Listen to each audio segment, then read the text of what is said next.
Ooh. There's not a lot of options for like long loops of metaphor music yet. It's this or the battle theme. And the battle theme's a little too intense for the tier list. A little bit. But yeah, we are going to be tiering the characters of metaphor. Since I've done this with the Persona games, and this is still a character social link kind of focused game, even if it's not Persona. Mm-hmm. I mean, it's from the people that made Persona, and you can see the influences very clearly. Yeah, and it's the last, since I've did all the Persona 3 through 5, it's the last one of these I'll be able to do for a while, so I might as well. There is less characters because there is only 14 followers as opposed to, I think, 20 or 22 social links usually. So there's obviously some that aren't followers, but there were some that weren't social links in the other game. So I still think overall there's less. I'll do the party members last. First, we'll actually start with characters that are not followers. So first, this guy. I'm gonna be this guy. I'm gonna be honest. I'm really bad with the names of the random candidates. I'll look them up. Hey there, Dark Data. Welcome. You know nothing about this game, but who cares? Yeah, I mean, you're going to hear spoilers, but if you don't mind and aren't planning to play it anytime soon, then sure, you can hang out and listen to us ramble. God, does his name begin with like a G or something? I know he's a Rourke. He is? Well, yeah, I can see by looking. Yeah. Gerald Robotnik? I don't know. Gerald Robotnik. Is it... Roger? Is it Roger? No. He's Goddard. Goddard, yeah. So Goddard is one of the candidates for the throne, because a lot of the game centers around a political race. And his political platform is old people rock, young people eat rocks. Young people eat rocks. Yeah, like his entire platform is extra taxes on the young so the old can just kind of live for free. Yeah. And his race in particular is the most long-lived of the races, living, I think, twice as long as the other races. Yeah, at least. So he, obviously, his race benefits way more by this. And obviously, I think his only real supporters are people of his race. I don't remember anybody that was not his race being like, that's a good idea. Yeah, he's one of the first ones to go down. Yeah. And, I mean, there's not much else to say yet. The candidates are kind of like almost caricatures more than anything. They're all exaggerations on some platform. Yeah. Some political belief. Yeah, so there's not much else I have to say about him. As far as the candidates, I think he's one of the blander ones anyways. And I think I'm placing him just in D tier. Yeah. Like, he serves a purpose as padding out the candidates, but like it's not even like some of the platforms are like cartoonishly funny. His are just kind of like, yeah, that's dumb. Okay, well, the next we'll go through the candidates for all of the group because it'd be weird to just jump to one that's not and then jump back. So that's Glodell, right? Glodell, yeah. Yeah. So Glodell is Jimmy Neutron's dad. Yeah. Oh yeah. Goddard's kind of the dog. Glodell is Ruzant. They're, I guess, kind of the elves of the game. Maybe not really. They're not long lived. They just have pointy ears. They're like supposedly though like the physically strongest race. Yeah, they're like disproportionately strong based on what they look like because they're all lithe. Yeah, and they're a lot of them, not all of them, but a lot of them are very focused on like war and conquest. Mm-hmm. And the ones that aren't are still focused on like political strength. And he in particular is kind of works for the big bad, but he also kind of is doing it for his ends of his own means. He actually doesn't believe in the big bad's goals. He just wants to kind of piggyback off that and hopes to get power, which is kind of dumb. Nobody likes him. He sucks at his job. And then we kill him and save his dog. If you notice, a lot of players I think miss that, but his dog lives. Yeah, because his dog lives. Because his dog is like his weapon. He experimented on it to turn it into like a monster. So all things considered, I would page him higher than Goddard because I don't like him, but I feel like that's the purpose, and he's good at the role he plays in the game. Yeah, he's fun. He's a fun little Saturday morning villain. Yeah, I'm trying to decide if I'm low or high C or low B. I'd say start with high C, and then like when you get a couple people up on the board, you can readjust if you feel like. Yeah, I didn't want to be too harsh, but yeah, high C probably fair for now. He's fine. I don't hate him. Yeah. You got Jin. God, this thing. Nydia's. Yeah, well, I'll be honest. I don't think I saw Jin really until the very end of the game. Yeah, when he was involved in the game, but like he doesn't have a portrait, so it's really easy to not notice him. He has a portrait. Does he? Yeah. Oh, Goddard doesn't have a portrait. Does Goddard not? Goddard might not. Yeah, Jin does. Maybe that's what I'm thinking. Jin does. Yeah, you can. I think you can debate him because you can debate all the candidates, but Nydia's are weird. I honestly don't even remember what his platform is. I don't even either. It's just Jin, like money, rich. I don't know. He also kind of sucks up to the big bad. He kind of wants whatever like helps him get by. Yeah. I guess he's just like kind of. Well, no, I was gonna say I guess he's just like Donald Trump, but like he Donald Trump is the rich, so all he cares about is kind of his own like self survival and gains, and I honestly like him even less than Goddard. I'd put him low D. Like I could have just never known he existed if it was involved with a quest at the end, and like I don't think my experience would have changed.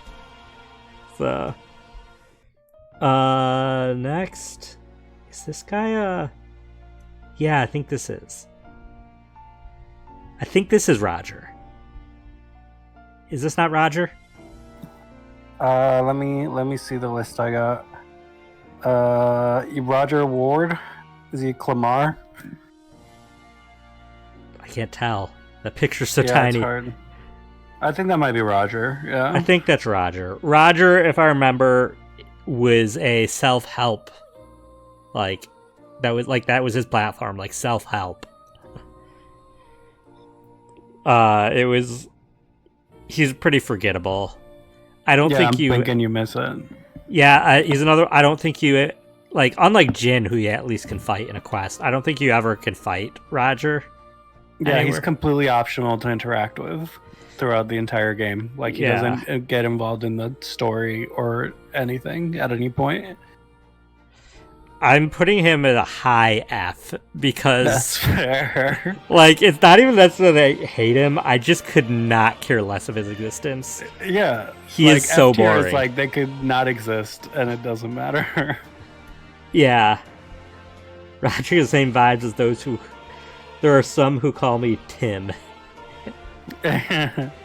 I mean, especially in a game like this with all these fantasy names, and he's just Roger. Godot, Glodell. Roger. But now, a more fun one. Lena. Lena, is that it? Yeah, Lena Kaden of the Kaden. Yeah. Myth Guild or something. Yeah, she's another candidate. She is of the race. I didn't say the race. Yeah, we did briefly see the race of it. Yeah, she's a UG for sort of like these little bat people. They're adorable. Yeah. And her platform is she's head of basically a skyship guild. Yeah. No, it's a sky. No, they're land runners. They're land runners. Yeah. Yeah, like a vehicle. Like she leads O'Reilly Auto Parts. I don't know. Yeah, she is sponsored by and is the Lube Mobile and wants everybody to know that. Yeah, her entire platform is actually just advertising their business. Yeah, literally, she's like, "Come shop here. We're great." Yeah, when you like knock her out of the standings, she's like, "That's fine. I just wanted everybody to know about my Skyrunners. I don't care, or my Land Runners. I don't care." Yeah. She's functionally not important, but she is so adorable about it that I have to put her in like low A. Yeah, she's so cute. Like it's crazy that she wasn't a follower because that would have been so funny.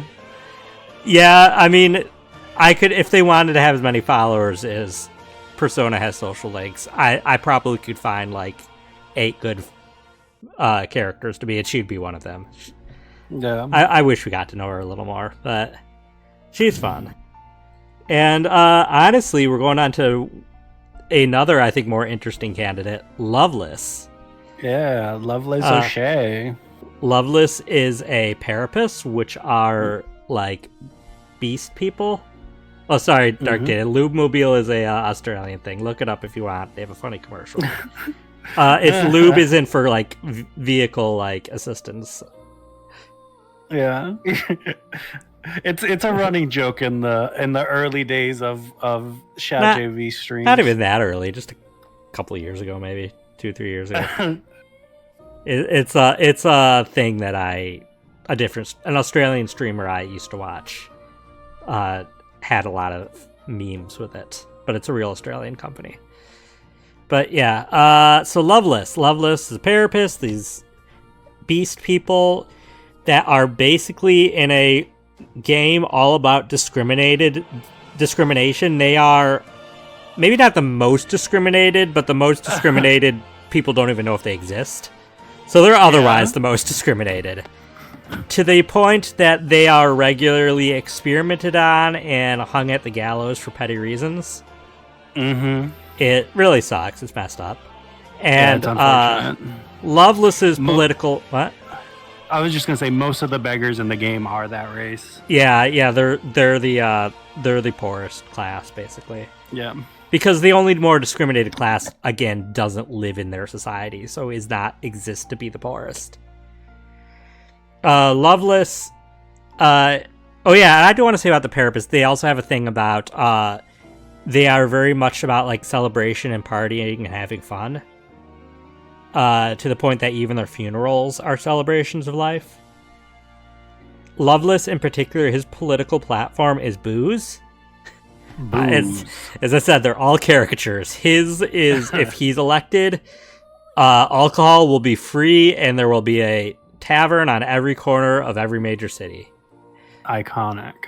How that works, it doesn't, but like most of these platforms don't. Yeah. Who's gonna pay for the booze? I don't know. I'm too busy drinking. Oh, he said the government is what he said, because you could debate him, and he's just like, government. Yeah, I mean the royalty. Like, what do you mean? None of it makes sense. But he's also dresses like a hippie. He's kind of like a hippie-like character.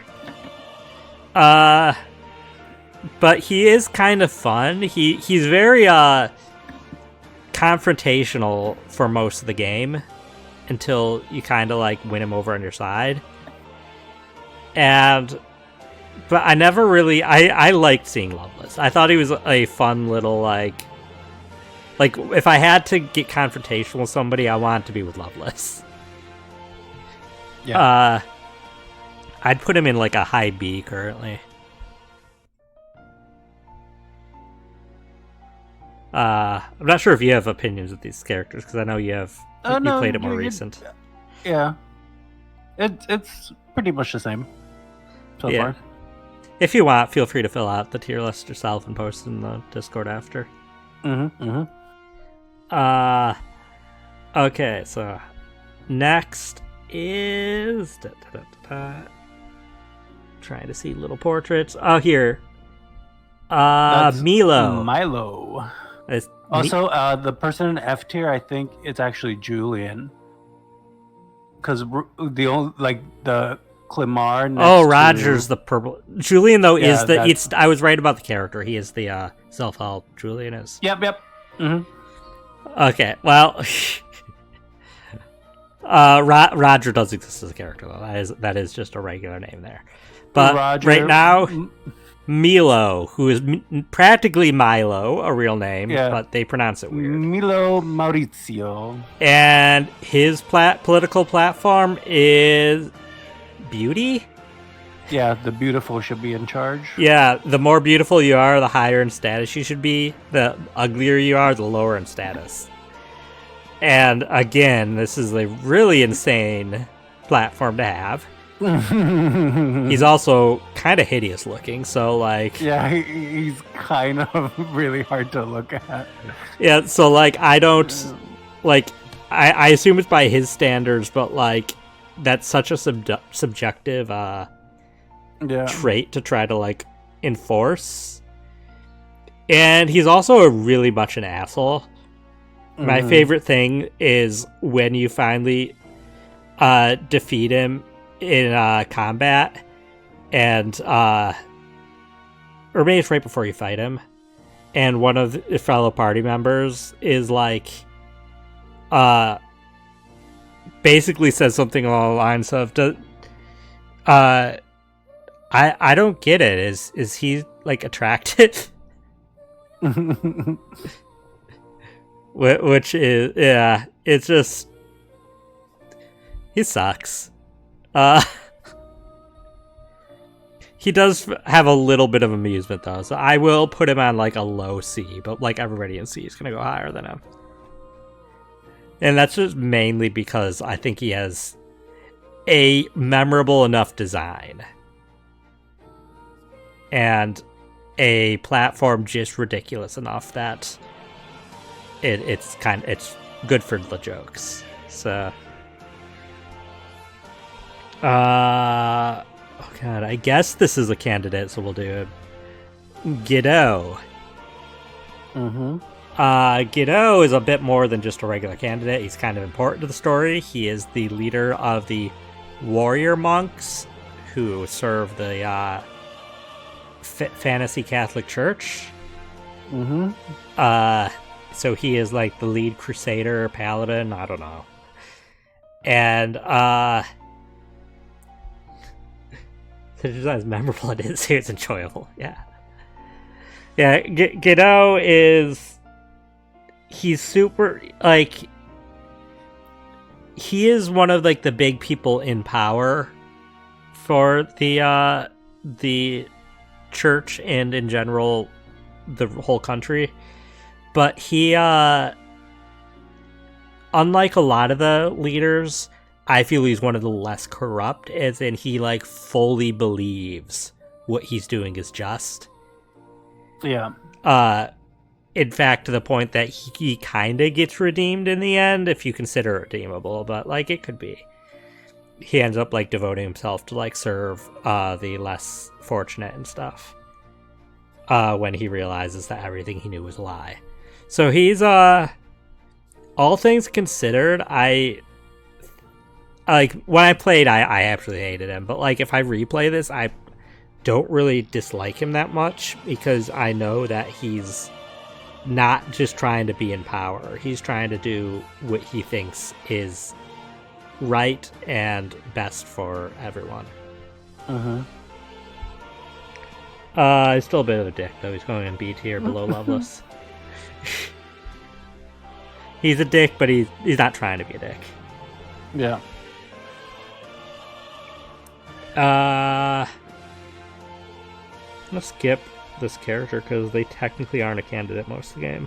And I'll go to Roger.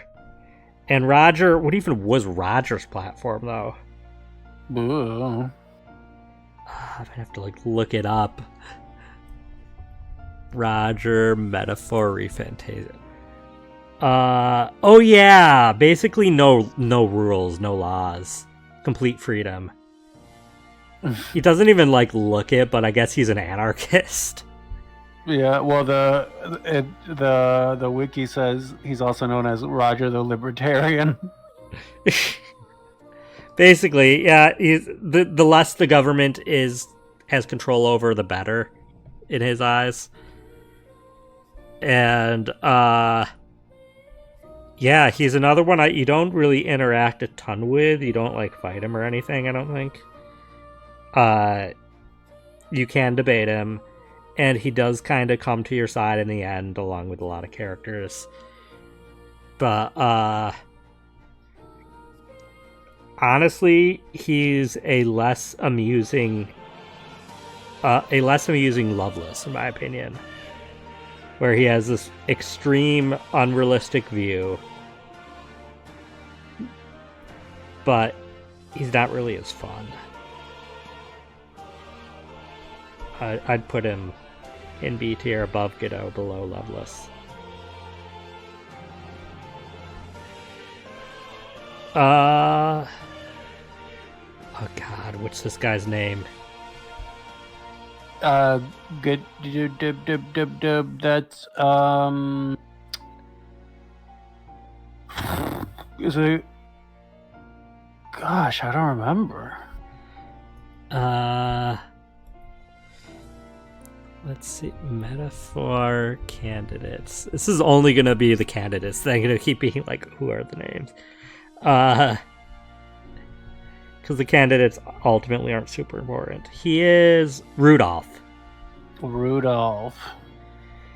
And his political platform is we should become a country focused on war and conquering with only the Rusants in charge. And which is his race. And interestingly enough, I observed over the game there was even some of his supporters that were not Rusants. And which I was just so you're voting for the person that's your race is inferior to mine? Why? But after seeing real life, I understand it. Unfortunately. Unfortunately relatable to current circumstances. Unfortunately. Yeah. I don't think he's a fun character anyway. Even if he's kind of a caricature, he's just kind of annoying. I didn't like him. Yeah. I'm putting him in D tier. I'm just trying to figure out where in D tier. Honestly, at least Jin looks better than him. So he's going bottom of D tier. Yeah.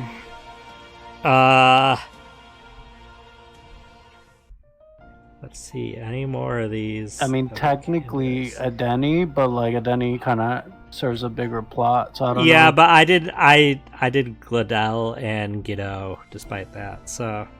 Yeah. So I will do a Denny because it's the last one anyways of the candidates. A Denny is so he's of the tribe the Mustari.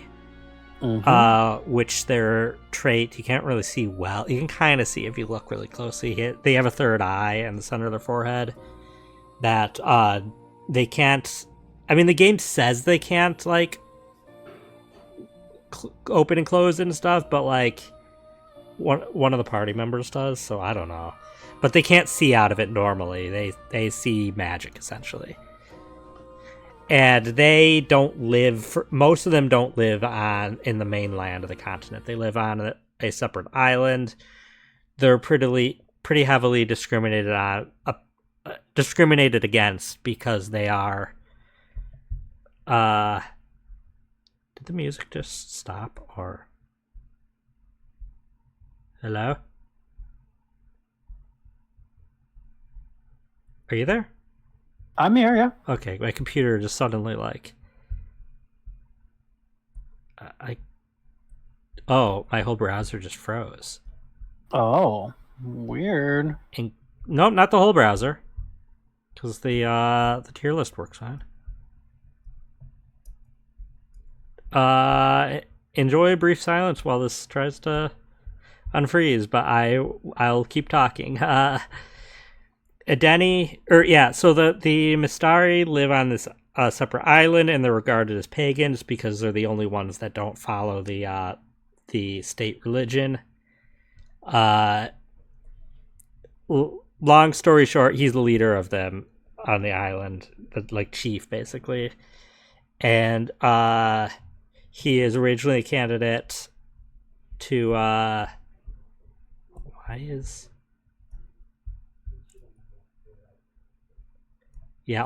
of my browser windows are frozen except for the tier list. I don't know why the tier list isn't then, but weird.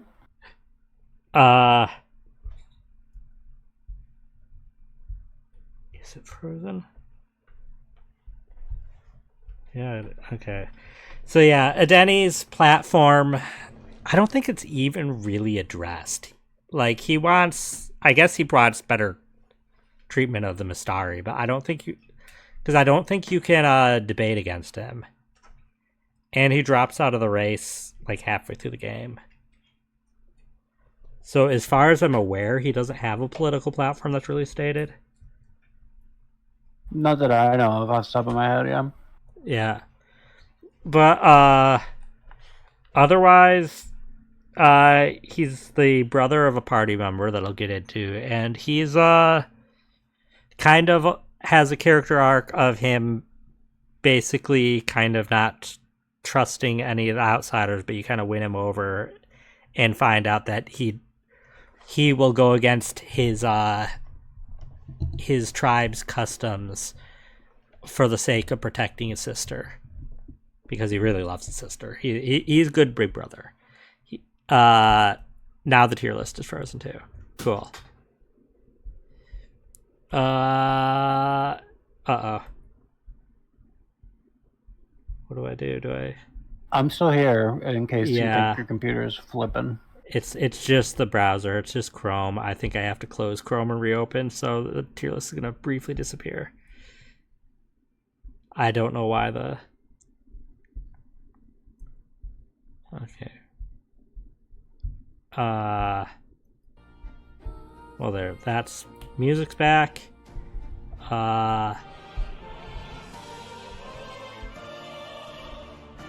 Tier list. Come on, let me scroll. There we go.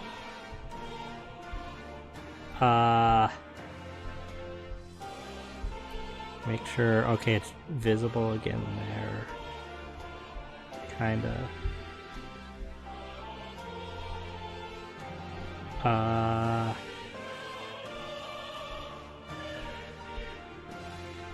Let's see.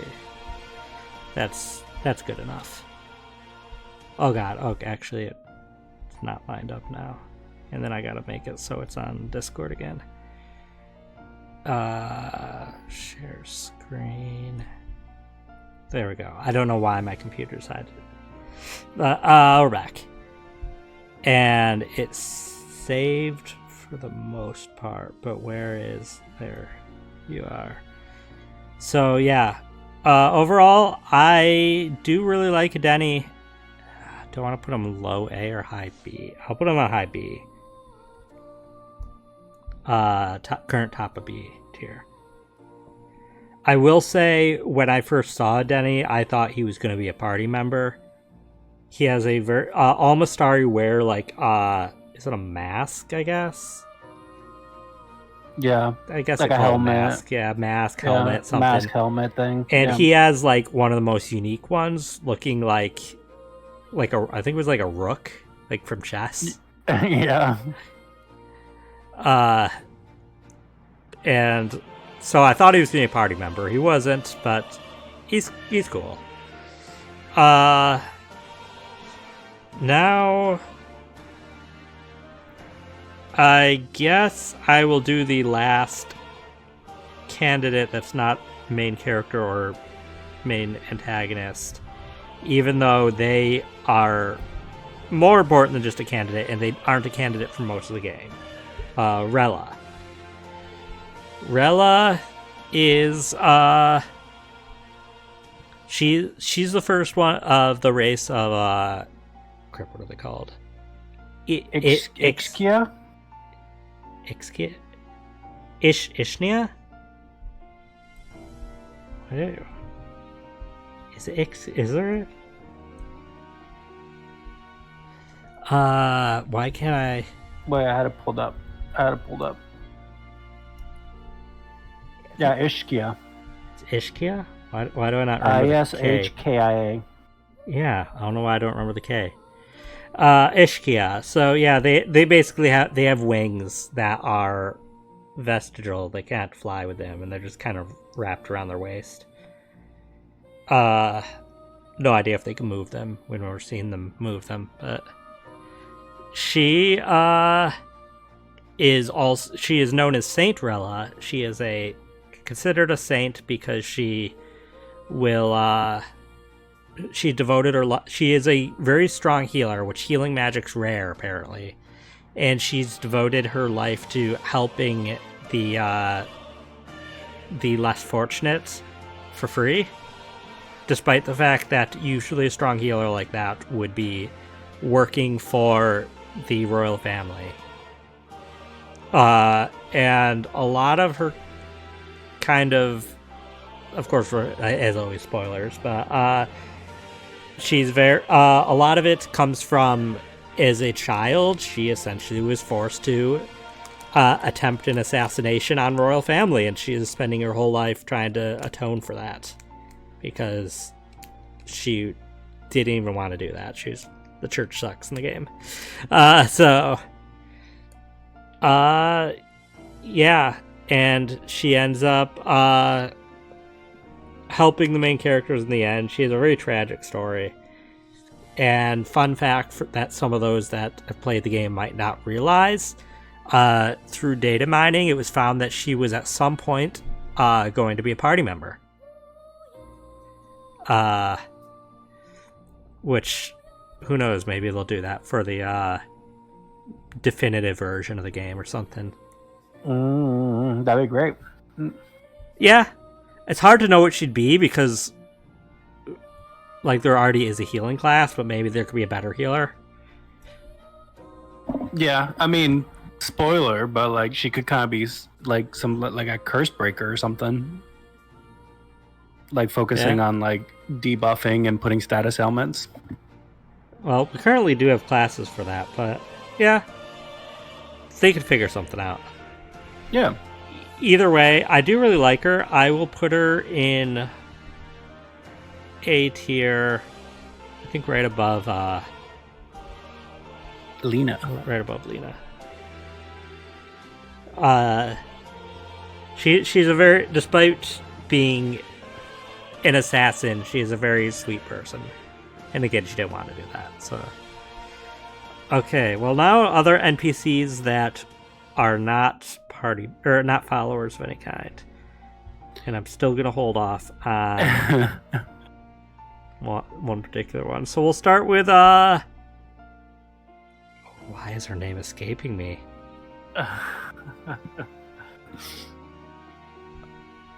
Why? Listen, it's been a while, and those are weird, funky names. I don't blame you.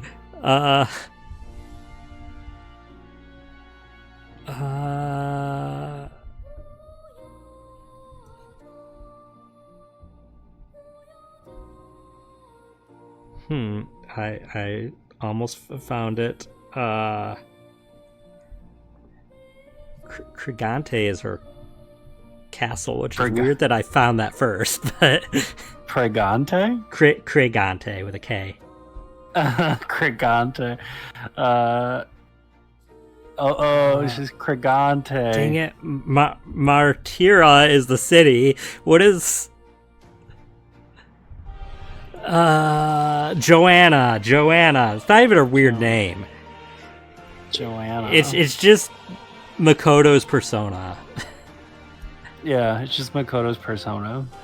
Joanna is the leader, or was the leader of Martyra, and she had a baby with another race, and the world they live in does not appreciate that, and so the woman in charge of helping take care of her baby ended up murdering the baby to do like a favor, so they wouldn't be known for having like a, what do they call them? Do they call them half-breeds? I don't remember what they call them. I think so.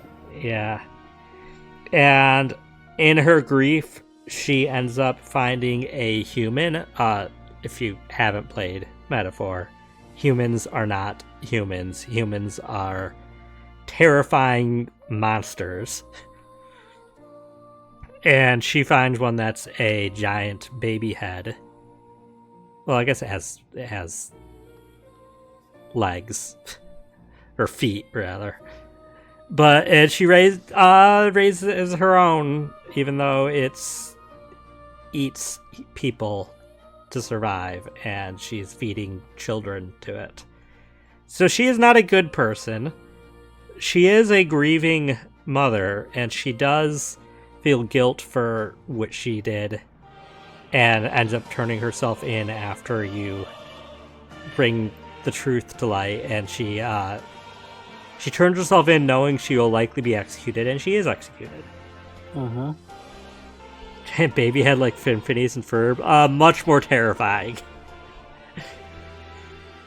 So yeah, Joanna's a really tragic character, and it's hard for me to really like hate her despite her doing some awful things. Because a lot of Metaphor, there's not a lot of characters in Metaphor that I would say are black and white evil. There's a couple, but most of them are victims of larger societal problems that have been gone on for generations, and are like, society sucks in it. I mean, society sucks in general, but yeah, so Joanna is a victim as well as a villain. And at the end, I felt pretty emotional for her when she got executed, because she really got screwed over, and she lost control of herself because of it. And I honestly would put her on A tier. Above Lena. Do you disagree? No, it's fine. It's fair. Grief is can do very tragic things to people. I think she's a well-written character. I don't think she's a good Absolutely. person. But yeah, she is believable to me in a world in a world where all that stuff is possible. Yeah. Oh, absolutely. Yeah. And this, you're kind of a party member. I'll wait. We'll do Klinger. Yeah, we'll do Klinger. Captain Klingon. Captain Klingon. I'm glad you said his name. I would not ever in my life remember it again without being told. Yeah, no, I have a list of names now, so in case you forget any of them. I don't know. I don't think I will for any more, but we'll see.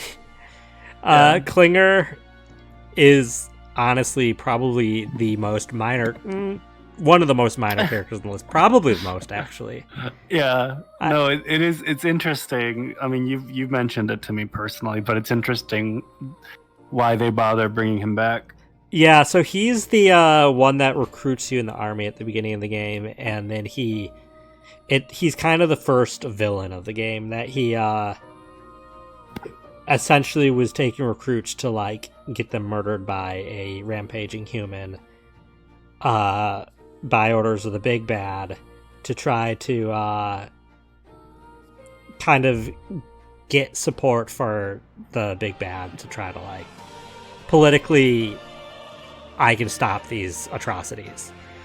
Yeah. And he ends up escaping after you beat him, and you don't hear about him again until, I guess I'd say, the second act of the game, the one with the giant baby head, where he appears briefly off screen, so you don't really his voice, to be fed to the giant baby head. And I honestly thought it was, among a game that I think is mostly written really well, it was one of the worst written parts of the game, because there was no real point to bring him back. When they had him disappear, of course I thought, okay, there's some big purpose of why he's gone. We're going to face him again. He's going to be involved with other stuff.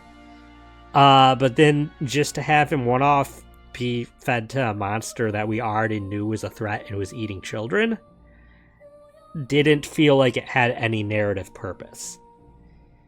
And there was questions on, like, how did he even get out there?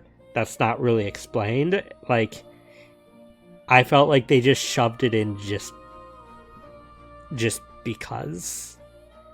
I don't know. And I am going to hold them against him because he's otherwise not a very interesting character. I'm putting him in F tier. I think he's a really bland character.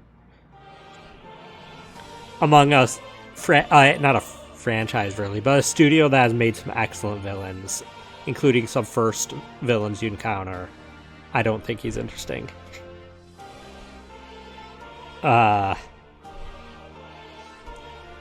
Okay, and next we will do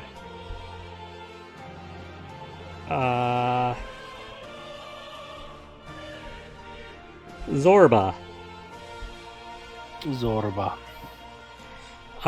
Zorba is one of, I think, only 2 half-breed characters on this list. He is half Clamar and half Mustari. I don't know how that happened. I wish they'd explained it. That's interesting. And he is a very strong magic user, particularly in necromancy. He ends up being the final boss of the first story arc, as well as coming back later to be a big late game threat. And he's another of the characters that kind of got screwed up by societal things, and that's why he's evil. I think he's a little less relatable than, like, Joanna was, for example. Zorba, like, is just, like, kind of insane. Yeah. And, I don't know, there's not really much else to say about him other than that he's does some insane necromancy stuff and kills people that's, like, yeah, kills like an important character. Pretty idealistic, like, Kinda simping over the big bad. Yeah, he's a simp. He's a simp over the big bad. Yeah, like, literally, he has the perfect opportunity to kill you and the rest of the party at the beginning of the game, but refuses to because you're sitting behind a painting of the big bad. Oh yeah, you use a painting of the big bad as a shield, and he will not attack it because he doesn't want to damage the painting, because he's so, like, he would buy the big bad's bathwater. Like, oh yeah. Though honestly, as much of an awful person as he is, I kind of appreciate him as a character, and I would put him probably in B tier. Where do I want to put him? Below Loveless. I do like him. I like that he's this obsessive character, and he everything, like, he actively at the end of the game knows that he's being used by the big bad, doesn't care, and was like, I'll die for him. I don't care. Like, all I care about is that he achieves what he wants to do. And not because I believe in the cause, but because because the big bad saved him. And so...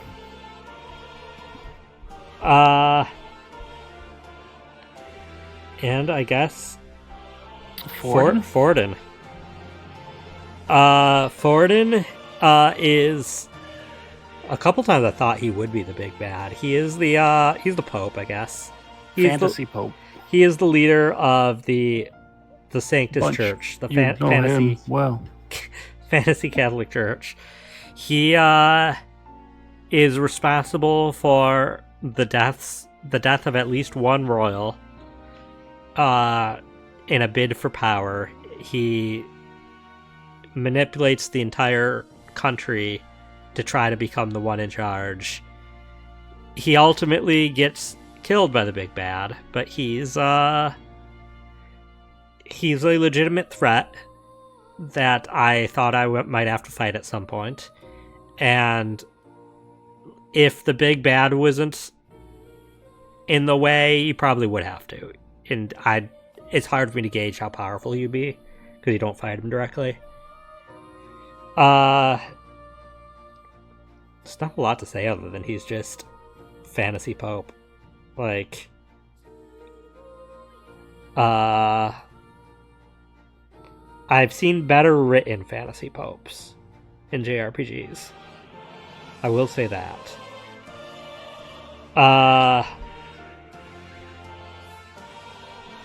I'll put him in high C just because I think they kind of underutilized him. I'd like to see him have more of a role if they ever like change up the story with a definitive version. Because he's kind of just a passive threat in the background that then gets dealt with without you doing anything. Plus, I just can't justify placing him above anybody else that I placed here. Although it's kind of weird that Roger's so high when I think about it, but you know what? I put you there for a reason, Roger. You get to live there for now. Do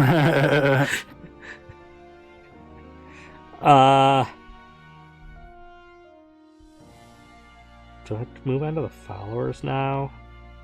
No, before I do the followers, I will do the king. King Hypolodius V. Yeah, with his nice picture here of him dying. Yeah, because the game murdered. The game opens with him being murdered by the big bad, and he still has a role in the story because a lot of the story centers around this powerful magic he casts that would be like activated upon his death. Yeah, that's the whole reason for the political race, and not just somebody ascending to power. And he is a very flawed character. Understatement. He, like some other characters, acts out of grief, but upon losing his wife and child, as far as he is aware, he basically passively stops trying to run the country, lets the fantasy church do all sorts of awful stuff, and is just like, yeah, whatever. And yeah, he had ideals to kind of change the world, but when he lost his family, he just lost all drive to do anything. Which, yeah, that sucks, but like, you're also king. You could have like, so many people suffered because you just did nothing. And I don't want to put him in C, or I want to put him in D. I'm not putting him really high. I don't think he's really interesting. God, I'm looking at Milo's smug face. I can't put him below Milo. Yeah, Milo is the line. It's hard to put somebody below Milo. And I stand by everybody that's below Milo there, so. I feel like there's every tier list, there's always one character like that.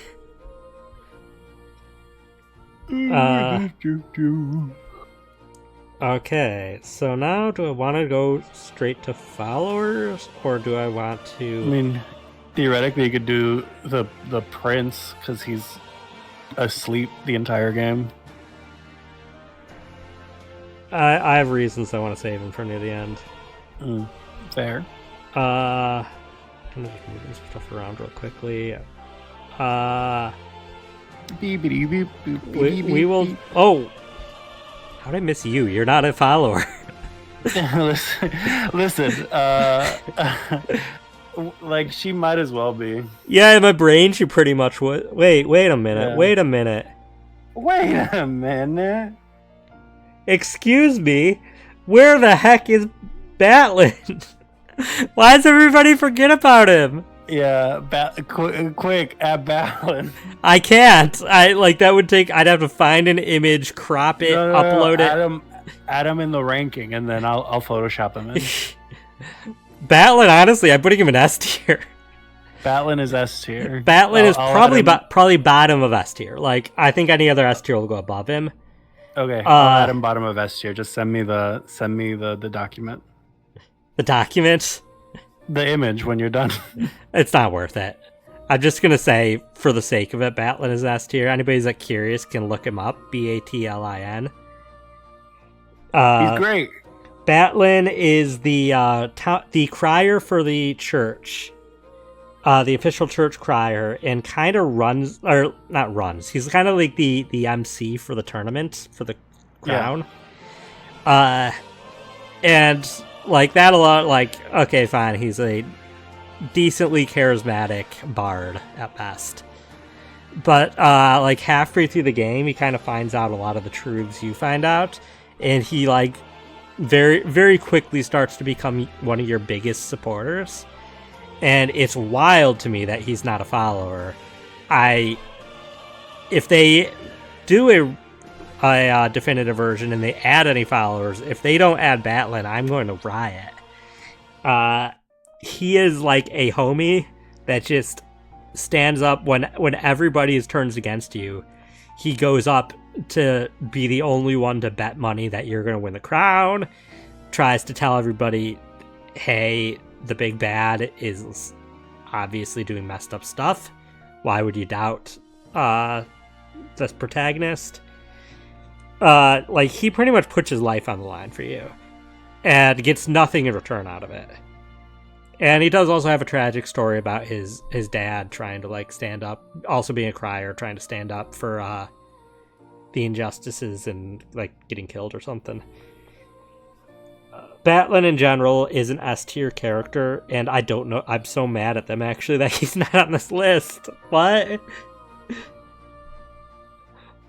Like, how do you have freaking Goddard or whatever? Or not even him. Julian? How do you have Julian and not Batlin?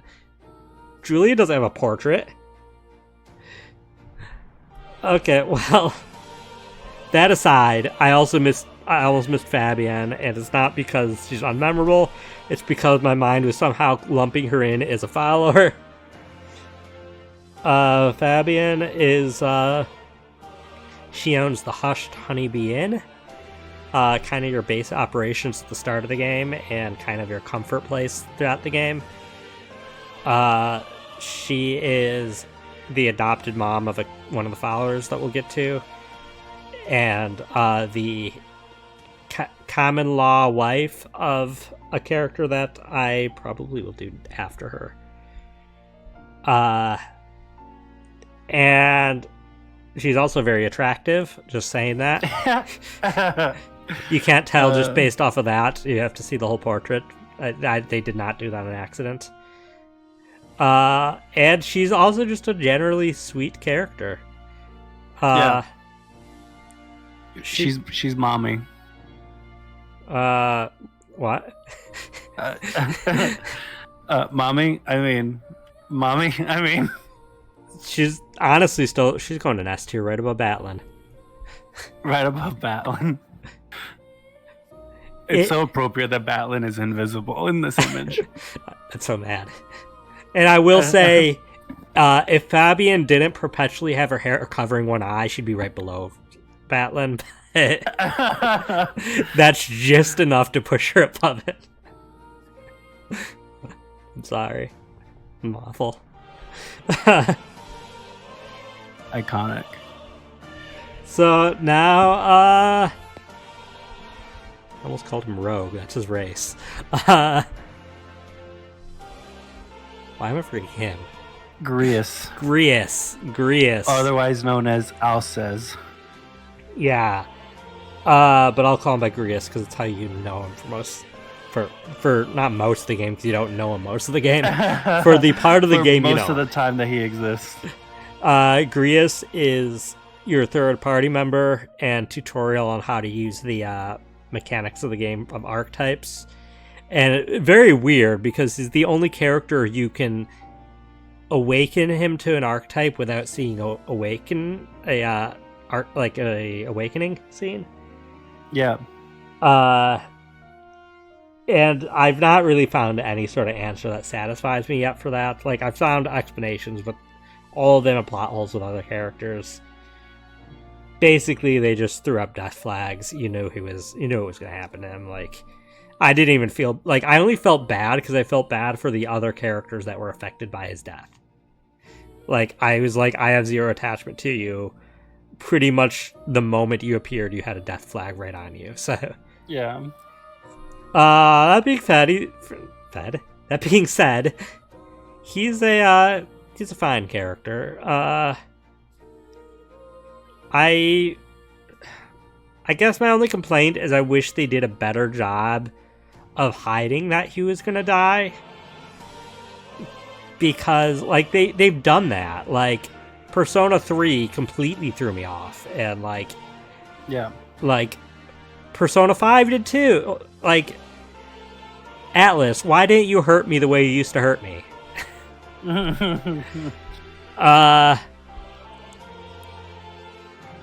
Because of that, I'm honestly putting him right below Fordham.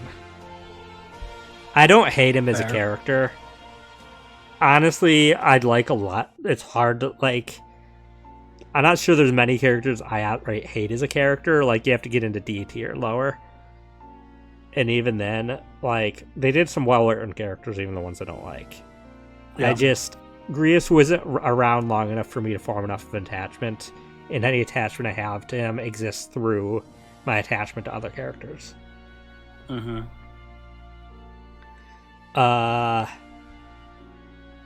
Okay, so now the followers, I guess, that are not party members.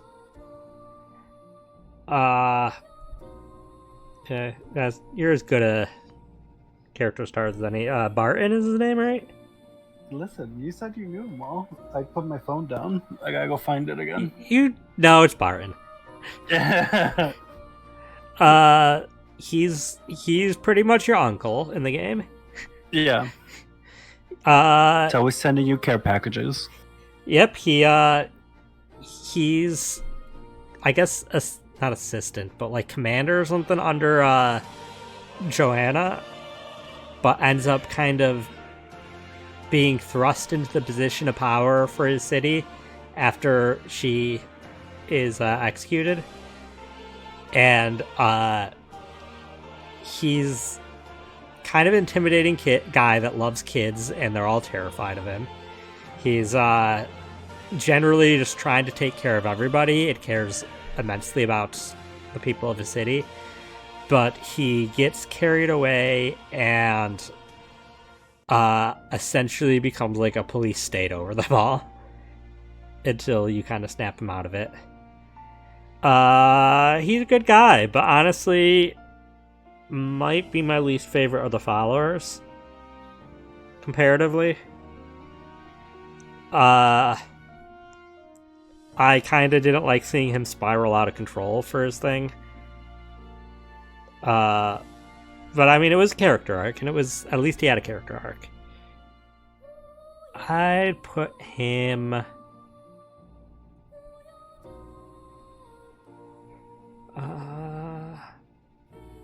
Roger, you've had it too good for too long. Right above you. Roger. Oh. You're not a follower either. Oh, my heart. Fidelio. Fidelio, my prince. My Fidelio, little baby boy. Fidelio is, I guess, basically one of the right-hand men to the big bad. And he travels around with you for a while to keep an eye on you, along with his brother. Mm-hmm. And he is super tsundere. He he refuses to like admit he cares about anybody really other than his brother. Like even with Juna, who we'll get to, that he looks up to a lot, he still like is always standoffish and doesn't want to say straight out much half the time. Sometimes he does. Depends on his mood. But he forms an attachment to you, but keeps denying it to the party. Mm-hmm. And I grew to like absolutely love Fidelio, and I thought he was going to join me as a party member. And then he sacrifices himself, and which is funny that you were like, Atlas, why didn't you hurt me? I was about to be like, why couldn't you do this kind of pain with Grius? Like, no, I'd still be crying right now. Like, if they didn't have any death flags for Grius, I think he'd be so much better as a character.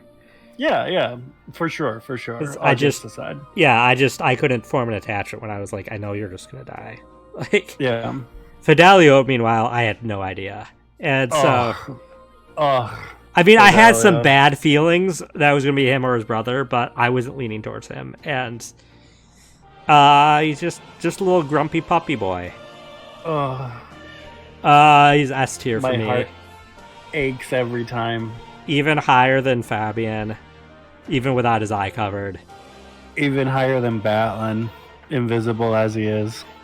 Who? Exactly.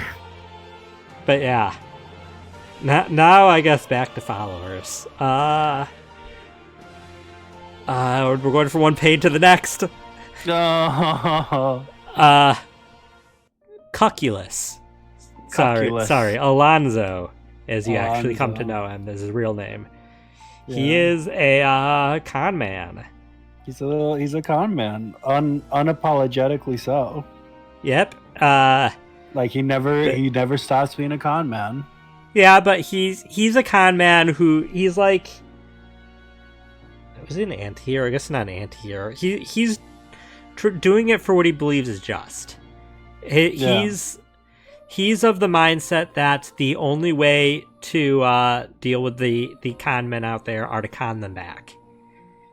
Like, yeah, he is, for anybody that played Fire Emblem Three Houses, he is the Hubert of the game.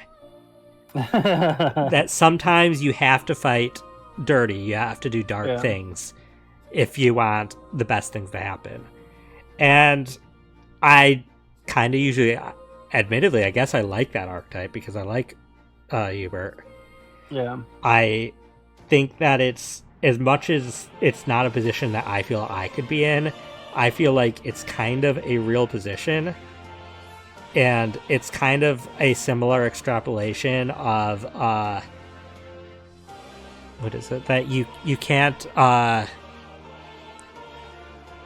to deal with, what is it? To deal with sorry, my brain's blanking and all this choir singing. I can't even think of it. My brain's gone. Yeah.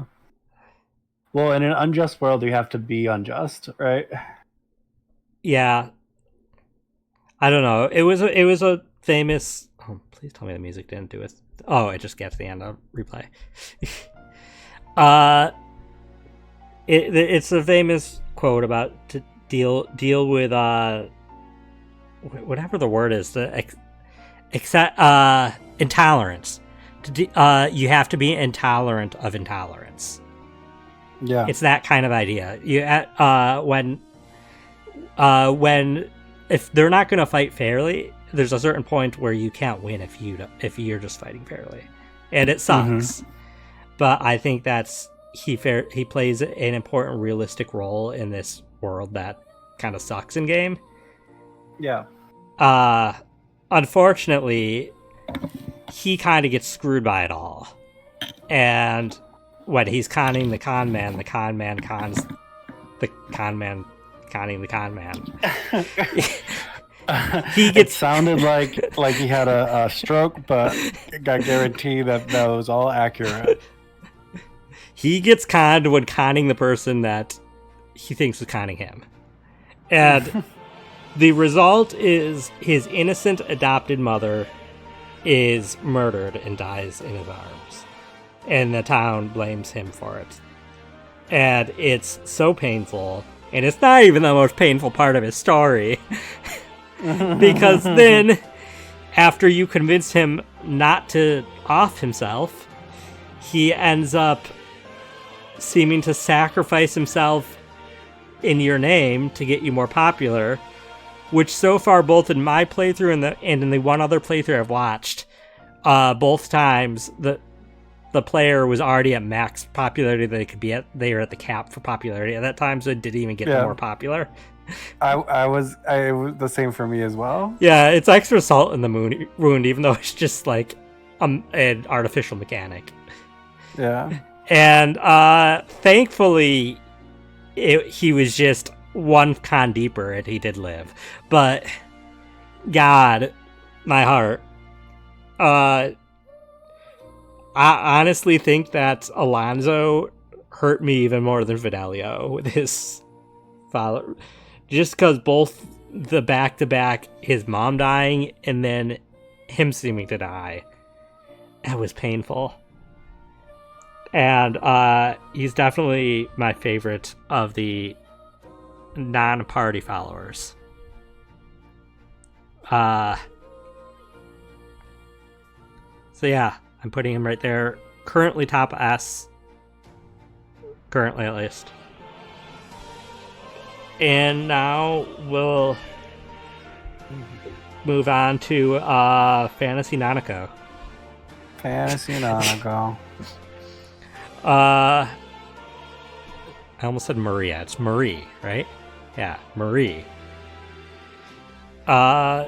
She's just daughter. No, it's Maria. Maria? Yeah. God, I was like, that can't be right. That's Shadow's girlfriend. Maria. God, I should have said girlfriend after the movie retcon, but never mind. No spoilers for the movie. See the movie if you haven't seen it, people. Yeah, Maria is your daughter, kinda. It was Grius' daughter. Obviously orphaned early on. And hers is another social link that kind of breaks my heart a bit as it goes. She doesn't fully understand death yet, though I feel like she's old enough they probably could have explained it to her, but she doesn't understand it. She thinks that her dad just left her and wasn't coming back. And you have to try to kind of convince her that he didn't just abandon her. She doesn't feel like she has a home, and you have to kind of convince her that, and I'll help Fabian convince her that Fabian is her new home, living with her. And her story arc, in addition to all that, involves her kind of trying to befriend the even less fortunate and opening a soup kitchen. It is absolutely adorable. And all things aside, it's probably my favorite ending to any of the follower stories. She's also going into S rank. We're quickly filling this up. Crap, where do I put her? It's so hard, Fabian. I'm sorry. I have to put you higher. Put her higher, I mean, than you. I'm sure you'll understand. Yeah. But, yeah. She's a little sweetheart. Didn't quite pull my heartstrings to the level that Nanako did, but still formed a unhealthy parental bond towards this little fictional series of 1-0s. So, I will wait to deal with you for a while. Do I hear something else in the background? I think an ad was playing music, but I don't know, or sounds. I'll wait a Perhaps. little to I didn't hear anything. It stopped. It was very faint. I'll do Brigitte. I almost said Bridget. My God. Bridget. I'm Bridget S tier, but we're not talking about Bridget. Brigitte. God, I need to stop before I just keep placing people in S tier. Yeah, literally everybody's just S tier. I mean, maybe it just happens that you're picking them accidentally. That's all your favorites. Oh, Brigitte, she is another kind of tragic character. I mean, it's all tragic in this game.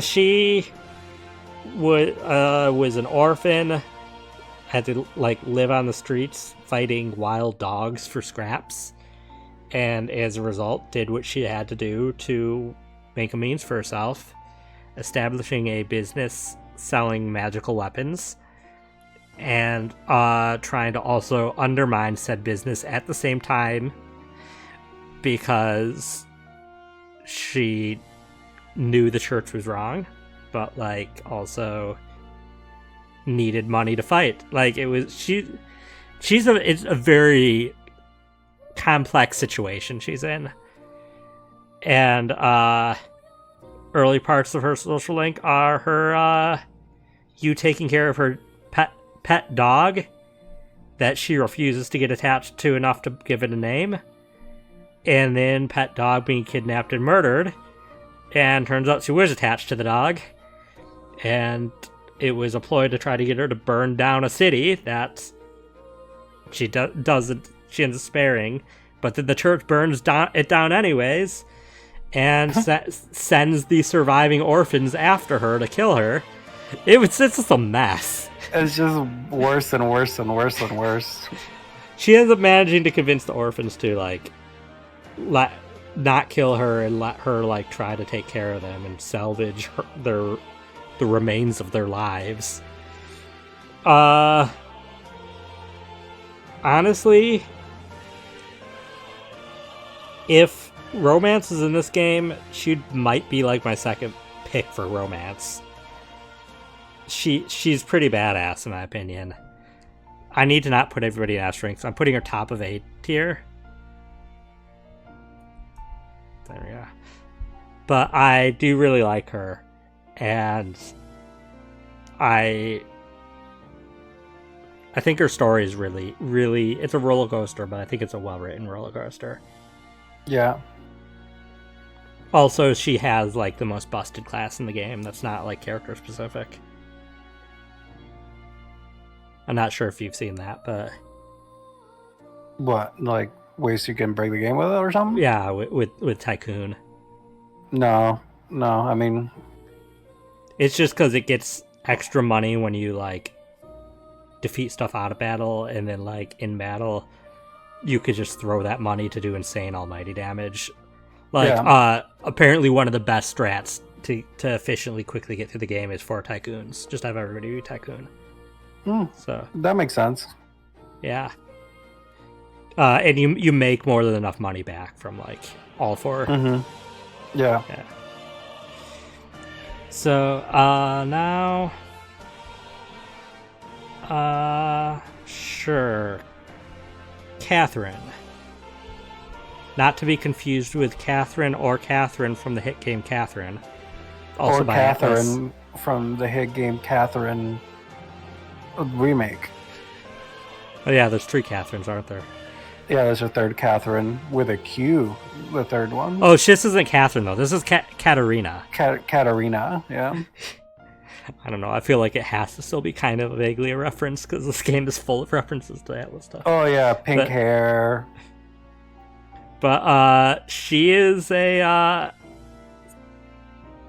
First of all, she has a Cockney accent, so it's really hard already for me not to put her in S tier. God. But she was also, I believe, raised on the streets, which is not uncommon for Parapus. Yeah, she was. So she ended up after getting money when begging, instead of buying food with it, she bought a dagger, ran into the mountains, and just hunted stuff with it. So she's kind of smart. She learned how to take care of herself that way. And then she said when the dagger broke, she ended up just hunting with her bare hands, which is insane. And she also, like, in her story, it's revealed she, like, saved somebody from a bear by fighting the bear with her bare hands.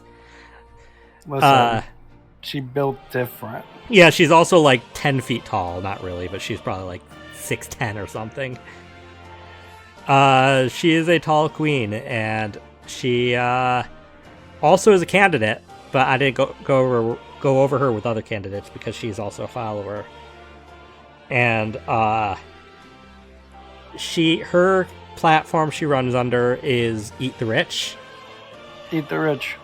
Which there's a lot of arguments online about whether her platform is actually realistic or not. I don't care. It's a more relatable thing than like All the Beautiful Should Rule or like Free Booze.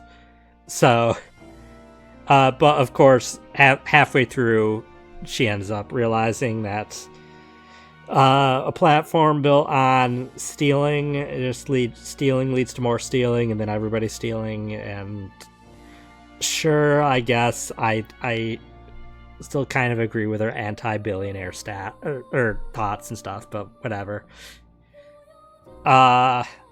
She's otherwise she does end up trying to instead open up schools to train give the other Parapus life skills so they could like get jobs. My favorite part of that being when she's telling the group of Parapus this, and one of the bears is like, I don't want school, I want money. Yeah. Just be like, okay, sure. There is the one guy that just wants to freeload off, but kudos on him for just saying it.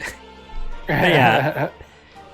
There's a lot of Katarina simps out there, and I think it's understandable.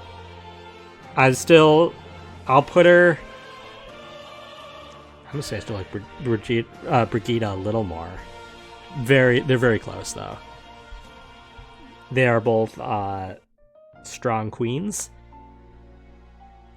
And yeah, the only thing is I wish that Katarina became a party member, because she kind of becomes at max rate like a pseudo party member where she can appear in certain dungeons and like do a big hit at the start of fights. But I guess we already had a Parapus, so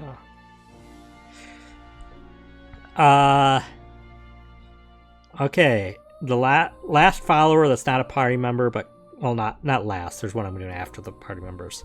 This one's kind of a pseudo party member, anyways, and this is Nuris, who's an Ishkia who operates and takes care of the vehicle you use, the Gauntlet Runner, and he mainly is just kind of that one of those like horny for science characters, which are usually girls, but that's fine. Mm-hmm. Like that's all he cares about, really. Well, then Gauntlet Runners, but also like science, like building stuff. He wants to create flights, the first vehicle capable of flight. He's an engineer, and I mean this very nicely. He's probably one of the most neurodivergent characters in the game, but he's really cool about with that. Like, not that I didn't word that the best, but like he doesn't get social interactions much and just cares about the Gauntlet Runners, and I really like him. He's a fun character. He's very quirky.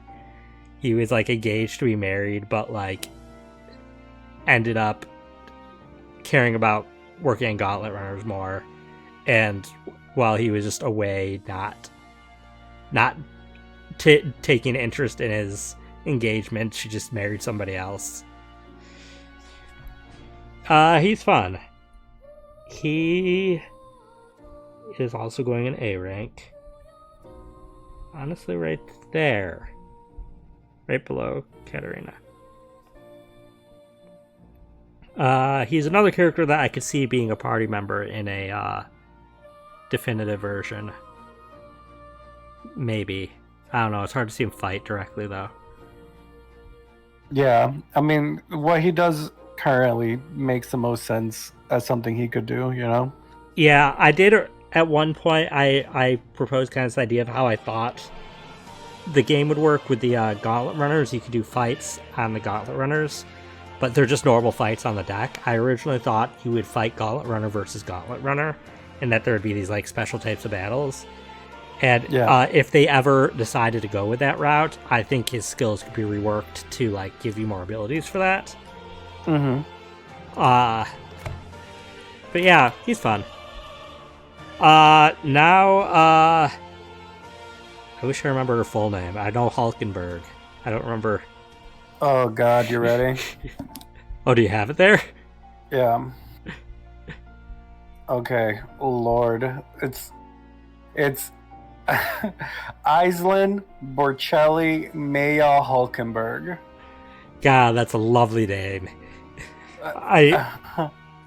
Like, the worst flaw of this character is that she doesn't insist everybody use her full name. Come on. Yeah. But Hulkenberg is from the Royal Guard, originally tasked to protect the prince, and failing that, ended up devoting all her free time to trying to find what happened to the prince. And she's super obsessed and devoted with like serving the royal family, especially the prince. Also, nothing else. I was gonna say nothing else. She eats everything, most of the stuff that you probably don't want to eat. Yeah, that's her. That's like one of her defining character like tropes. She likes to eat weird food. Yep. I believe that she even insinuates at one point that she wants to eat like the humanoid cyclopses you encounter and stuff. Yeah. Like, she doesn't care. She'd probably eat people, and if it wasn't morally frowned upon. Yeah, she'd be like, just a taste. Yeah, for her, the big most important part of the travels was every new place was a new cuisine, and usually the weird cuisine. I don't know why she couldn't just like eat like regular fish or something. It's boring. Give the fish like 7 more eyeballs and some tentacles, and then she'll probably be interested. Yeah, you can cook with any of the party members, and with her, the meat you use is purple. It's yeah. So she's fun in terms of character. I think she's probably my least favorite of the party members, just comparatively. Yeah, there's a lot of good party members. Yeah, and I didn't find her follower quest story super interesting. It was mainly just taking down a corrupt knight that was her like former comrade. So, in the sake of not having all the party members in S and A, I will put her at the top of B.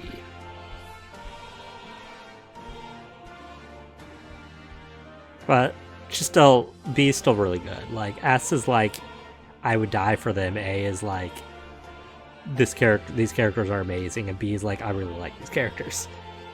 Yeah. C is like, they're fine. Okay, I almost called her Pixie. Why did I do that? Gallica. Pixie. Here's my favorite character, Human. I mean, it's not like they're called pixies in the game. Yeah. They're fairies. But yeah, Gallica is not actually a party member, but I kind of just left her in with the party members anyways, because she kind of is. She's like listed in the party members. Yeah, she even has equip slots that you can never do anything with. Yep, that threw me off. I thought she was gonna like become playable at some point. But she's she's the navigator in terms of Persona terminology. She's there to like assist in battle and stuff. Yeah. And she's also super adorable. Like, she's also kind of the mascot character in like Morgana or Teddy was, I think. Mm-hmm. But like, unlike Morgana or Teddy, I actually like Gallica. Gallica's adorable. Like, I don't know. She's a little sweetheart. Yeah. Like I said, I wish she fight in battle, because she does have her own battle armor too that she wears only when you're in dungeons. But yeah, I mean, what else? I guess the other thing to say is that she is the only fairy companion. Fairies in game are kind of these not fully explained mysterious creatures that are like, I think, made out of magla, or maybe they're just really high concentrated magla. Correct. No, they're made out of magla. Okay. And like nobody really knows where they came from. They kind of just appeared.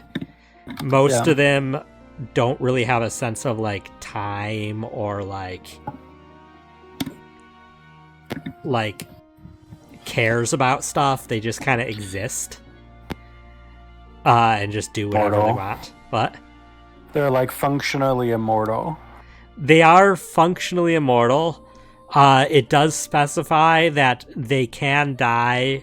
Like they basically, they'll become more kind of aware of themselves and things around them if they find like a purpose in life. But then when that purpose is fulfilled, they die. You do even encounter one fairy in the game that I wish would be included here, but I guess it's not important enough. That has to do with like a late game quest that's over 1,000 years old. That ends up, I believe, dying at the end of the quest. But I love the whoever did the voice acting for that one fairy. I loved him. Yeah. There was one line, I'm trying to remember. There's one line that said, I don't know, it was a very insulting line of ye something, what she calls you. But yeah. So yeah, Gallica was asked to basically deliver a message for the prince, and ends up becoming kind of bound with protagonist over the game. Am I putting her an S or A? We're gonna have a lot of S, but I think I have to put Gallica an S. Yeah. Is the fairy Agrica? Agrica's the fairy. Yeah. Why? I'm trying to find their voice actor.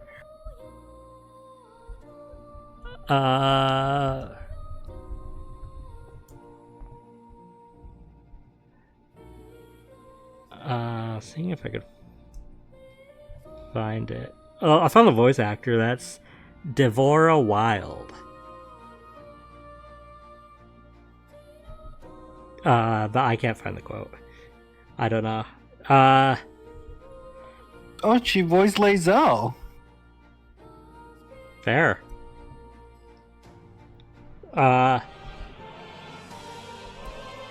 I mean, I guess that explains it. Agrica talks to you very condescendingly. Yeah. Very Ishtik. Yeah, I don't know any of the other like two characters. She only had like 4 credited roles. I don't know the other 2 characters, but I can only assume they treat you like crap. Yeah, they're all just like, ew. It's upsetting that you exist. Get out of my face. Yeah, but Thank you. I don't know if you just did that, Dark Data. I'm stretching and hydrate. And also, hey there, Dragon. You wish you played this game? Oh, you should. I know you don't have a way to play it right now, but when you eventually get away, I know you've talked about getting a Steam Deck for Monster Hunter Wilds. You should get this then too. Hey, did you just do that? Okay, good. I have to, like, because of how big the window takes for it to look okay on stream, I only can see the edge of chat, so I have to keep clicking over to see chat. But yeah, Gallica, I'm putting an S tier. Where S tier? I honestly, sorry, Maria, I think right above you. Gallica and I have been through a lot, so. Now another hard hitter, Heismay. Heismay, as you can see, is another one of the UGF. And he was... you end up first meeting him when you are chasing after a bounty on his head for murdering children that were actually the ones being fed to the baby head that we discussed.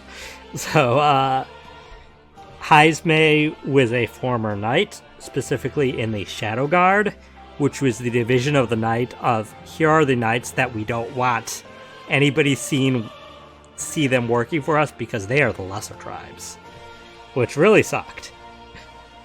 But he is Heismay. If Barton is uncle, Heismay is dad. Like, he has another emotional follower quest where it's about his son that passed away as a child. He kept the bones in an urn and was trying to lay his son to rest. And like at one point, the urn gets stolen by people from his town. They steal it to hide it from him. Like, I almost had a breakdown. That was too much for me. Like, yeah, it was a lot. Like, I was like, what the heck? It was super messed up. And at the end, he ends up actually having a different party member make like a necklace out of, like they, I think, do a necklace out of the bones or something. Mm-hmm. It's very sweet. He ends up kind of coming to the realization that he doesn't really have to like they don't outright spell it out, but it's a very much a story of grief and how you don't have to like have an end period to grieving. That it's okay to carry that with you forever. He doesn't have to let go of his son, put him to rest. He could have his son remain a part of him.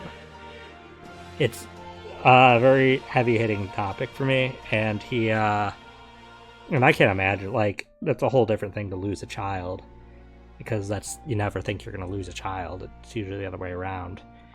But yeah, he also does have this side little thing where he's super racist against Parapus, because that's how his child died. It was in like a what was the word? Not a riot, but something going on with a bunch of Parapus, but it was not the Parapus' fault. He kind of does have to learn to get a little over the racism over the course of the game, which he mostly does. Like, one of his last lines about it is to your Parapus party member is, "I won't lie, I'll never understand you, but I don't know, but I will fight with you," or something. I don't know. I still think it was another one of the stories that hit me really hard. And I had to put it right, honestly, above Gallica.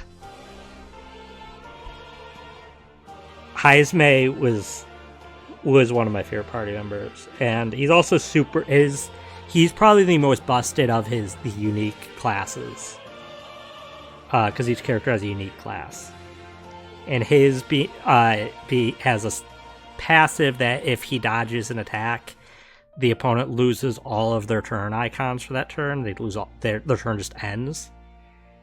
And he also has really good evasion, so that it's just busted. I would have known because I didn't have him in my team in the end game. Oops. Okay. So now Lady Juna. Chat replay hasn't been working for a while. I don't know why that hasn't been working. I could try to look into it. So Lady Juna, she is a singer.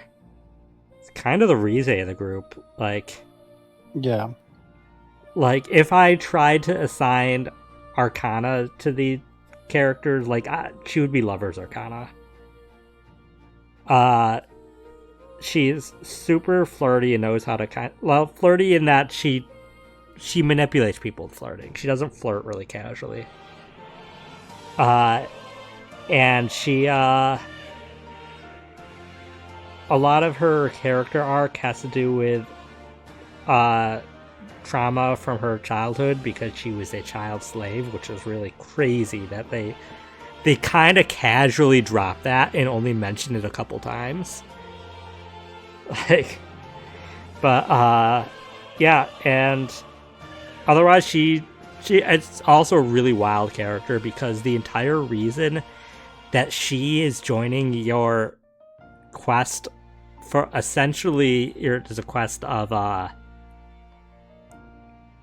coup, essentially trying to overthrow a dictator. The whole reason is because she thinks it'll give her good experience for singing. Yeah, she's like, it'll make good plot. I'll be a more creative songwriter if I go through all this. Iconic. It is insane, and they just brush over it once and are just act like you should just accept this. Otherwise, she's really fun. Her class is essentially Persona the class, where she's essentially a wild card swap because she could swap out her mask. She's the mask dancer. Mm-hmm. And I like her. She ended up being overshadowed and isn't my favorite of the girl followers. And where do I want to put her?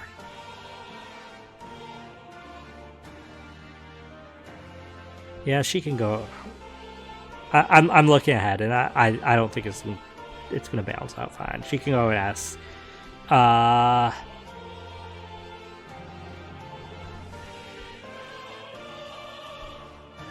Right there. Honestly, as much as I wanted Batlin to be at the bottom of S for memes, Batlin probably would be right above Juna and right below Fabian if he actually was in this. But I do like Juna a lot though. She's a really fun character, and also you get to learn about her race, Nydia, and what they actually look like, and she's the only one you get to see their actual form. And they're just toddlers, and that's the other reason if romance was an option, I could not romance her. I completely lost all interest then. Stroll. Leon Stroll. First name's Leon. I only know that because I've seen a couple people now who have posted they named the protagonist after themselves and their name was Leon, and then they met Leon and they were like, this is awkward.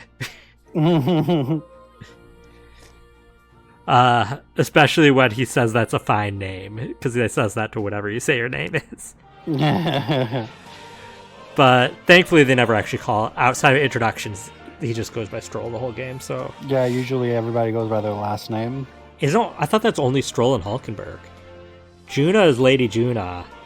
Gallico only has a first name. Heisme is Noctis? Noctual, yeah. Juani's Cygnus, and then you're right. Yeah. So Stroll and And Hulkenberg. Yeah, Stroll is because he's a noble, I think, and Hulkenberg is because she's a knight. Well, she's also a noble, though, so... I didn't mention that so because it's not super relevant. But... The nobles, I guess? Yeah, it's their house name, then. Mm-hmm. But Stroll is... he's the stereotypical best friend you first meet. That's all these games like to have.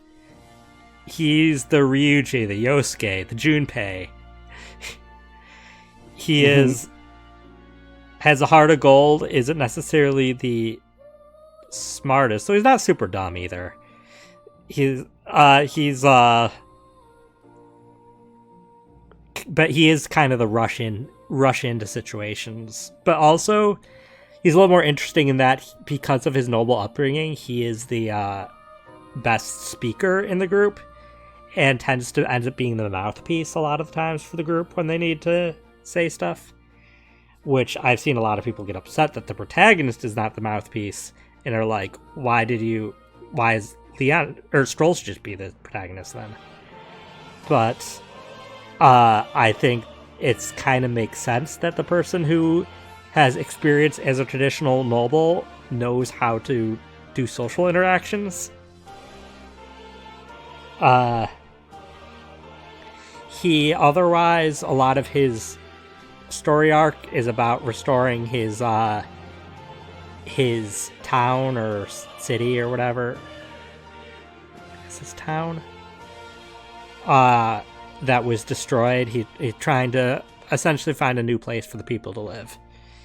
And he's kind of a buddy. I've seen a lot of people ship him and the protagonist. I mean, I like him as much as I like any of the party members. I'd place him, if I was just hearing the party members, he would be above Hulkenberg, but still below the rest. But he's still fine. Like, I'm putting him in A tier. Probably right here. I do like the dynamic he has with Hulkenberg. They have a lot of, like, jabs at each other. Yeah. And, yeah. That's what I have to say about Stroll. Basilio. Basilio's the brother of Fidelio. Yeah, the one that both of us thought would actually the death flags were for. Yeah, to be fair, I felt Fidelio had a more, when we were seeing them on screen, a more kind of powerful personality. Like the attention was usually on Fidelio, which I think was intentional in retrospect. Yeah. And as well as the fact that Basilio more openly supported you, which made me think that, Fidelio is going to have something to trigger at him joining our side, which is part of the reason I thought that. Basilio it was more of the reason why he doesn't have as much of a presence is because he kind of relies on his brother Fidelio to lead him. Mm-hmm. Fidelio is the brains and he's the muscle, more or less. And again, we're the right hands, right and left hand, I don't know, to the big bad. The big bad had 2 right hands. 2 right hands, 3 left hands. No. But yeah. But a lot of his character arc then ends up, at first being with losing Fidelio and how to kind of move past that. And it was another one of the moments that it broke my heart because I know. Yeah, because after he loses his brother, when he is awakening to his archetype, he sees his brother, which they kind of imply that it's actually his brother's Magla. Some of the later things imply that his brother's Magla remained with him. Yeah. But he sees his brother and doesn't understand. He thinks his brother's okay. And he's like, Fidelio, you're alive and stuff. And because he only has 2 brain cells. Yeah, And 2 brain cells, and they're both they're both fighting to perfect that pastry recipe that he thought of. yeah, the night that's the other before. thing. He wants to open a restaurant. He's such a wholesome boy. He's such a wholesome boy. And as much as I've said a lot of these characters have tragic stories, I feel he legitimately has the most tragic. Oh, He it's was so sad. He was experimented on as a child and was only saved thanks to Saint Rella saving him and his brother. He fought alongside the big bad, or supporting the big bad, trying to change the world for people like him. Ended up realizing the big bad would be screwing over people like him. His brother died in front of it, like practically in his arms. Yeah, in his arms, yeah. And then shortly after, Lady Rella, or Saint Rella, the one who saved him as a kid, dies. And then shortly after, in his story quest, his only childhood friend he finds dies. It's rough. Like, it's rough. It's definitely Basilio, I wouldn't have blamed you for becoming a villain. Yeah. You went through so much. It's went through so much. Like, the other thing, I don't think it particularly matters, but Fidelio is Basilio's older brother. Yeah, it is his older brother. The experiment stunted his growth. Yeah, they did say that, yeah. Yeah, so Basilio is actually the younger brother, which, if it matters, because I know that Fidelio looks young. Yeah. Yeah, that is a good thing for people to note that don't know, but yeah, he... And through it all, he's still like the most wholesome one in the group. Like, he's also like the one that's like, I'll just solve everything by punching it, but like... Yeah. He doesn't have the brain power to like second guess things. He just kind of trusts others. Yeah. And Basilio. I'm sorry that I wanted it to be Fidelio that survived, because you're also like, I don't want either. Tough. Like, yeah, right. Honestly, Basilio didn't even grow on me as much until after, and then just because you don't get to know him enough until after Fidelio's. So Basilio's still going lower than Fidelio, but I think above Jaime. Like, they got to be next to each other. Oh. Oh no! I'm tearing up. please, Atlas, if you do anything for the like definitive version, let Fidelio live. Let Basilio have that one thing, please. He doesn't even have to be a party member. Like, it doesn't even have to be like a guaranteed. It could be like it could be a Persona 3 situation, Persona 3 Fez or whatever, where you could do something to make it so he lives, but he's not a party member at that point. Yeah. Like, he just retires and opens up that speakeasy that he always wanted to. Yeah, come on, please. Do it for him. Do it for him. Him being Basilio. But... okay, well, last of the party members that's not protagonist. Yufa. My love. I thought I was gonna be like a Juna stan when I met her, but I mean, of course, that there was later than finding out that she looks like a toddler. But like, then I met Yufa, and Yufa is the second purest heart in the group after Basilio. Yeah. Yufa is the priestess of the Mistari tribe, and as far as their understanding is, her role is to be a sacrifice when things go south with their guardian dragon.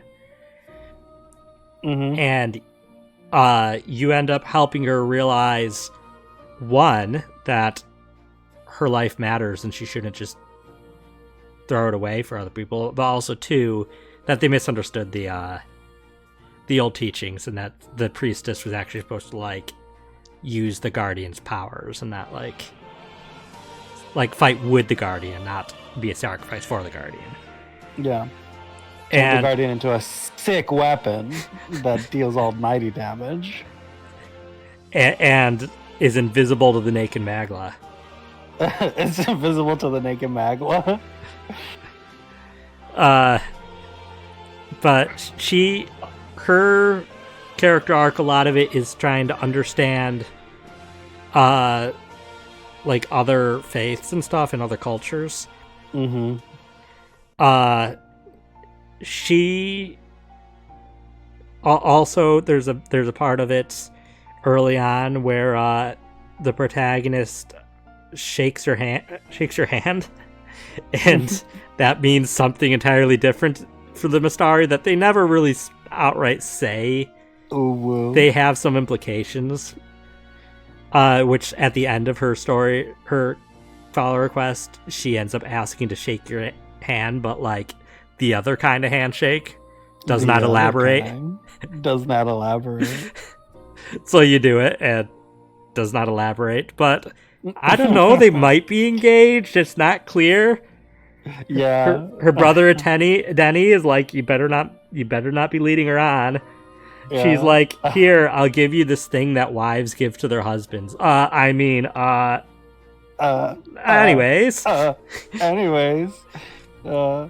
She is. Here, throw my god at this guy. She is the closest the game has to a canon romance. Yeah, the game really leans into it. Like, if they ever have like a sequel or anything that takes place anytime, whether it's the same characters or just many times later, if they don't have the implication the two of them ended up together, I'd kind of be a little mad because, yeah, like there's a lot clearly chemistry there too. Mm-hmm. But like even like the dialogue options, like because you can like lean the main character to like be interested in pretty much anyone, but like her dialogue options are like very romantically coded, even at base, you know, like, and there's some of the more intensely romantic like word choices. Yeah. Unfortunately, Atlas was a coward, and in the first game that this team has made starring adult characters, they suddenly don't have romance. So I don't understand it. You're only allowed to have high schoolers romance adults. Problematic. But yeah. Also, I will say that Yufa has probably my favorite class in the game. I love summoner classes in games. Mm-hmm. And hers is like a love letter to SMT in general. Yeah. Because her advanced one, all her summons are demons from SMT, or some people are like, oh, they're personas, but like, I mean, personas are just demons from SMT. Yeah, Yufa is Shin Megami Tensei, Yuna is Persona. Protagonist is who is it? Devil Survivor or something? No. Yeah, I think your Raito Kuzunoha stuff, is that what you're talking about? The Seeker class, the final stage is... Yeah. Because Yufa's outright, the class name is Devil Summoner, which is a sub-series of Shin Megami Tensei. Mm-hmm. I want to verify that was the series that it was. Metaphor Seeker Final Archetype. No, that's more final than I meant. Metaphor archetypes. I just want to verify that I'm saying the right. Let's see. I'm gonna run to the restroom. I'll be back. Soul Hacker. It's Soul Hacker. Soul Hacker. Yeah. Okay. It's fine. Yeah, go ahead. Keep going. Yeah. So yeah. But yeah. So she's the Devil Summoner class, and honestly, like I said, I love summoning classes. One last thing to note is not just her story arc, but the story arc that is the entire arc that has to do with her tribe is a reference to Etrian Odyssey. Like, her island, which didn't have a name until the end of that arc, they literally name it Etria. It's just spelled different. The shop in town has the shops are named the same as the shops in Etrian Odyssey, like in the first Etrian Odyssey. And the dungeon that you go through there, the layout is the final area of Etrian Odyssey 1. It's identical. Along with a bunch of the story stuff you find out in that arc. Like, so that she's also the Etrian Odyssey rep. But yeah. As I've been talking about Yufa, it's obvious I'm putting her in S rank. Where do I want to put her in S rank? Honestly, I thought I was going to put her above, like, everyone, but I think I still like Fidelio and Basilio more. Slightly. Very slightly. Would I romance them? No. But it's hard. These characters have such good stories. No.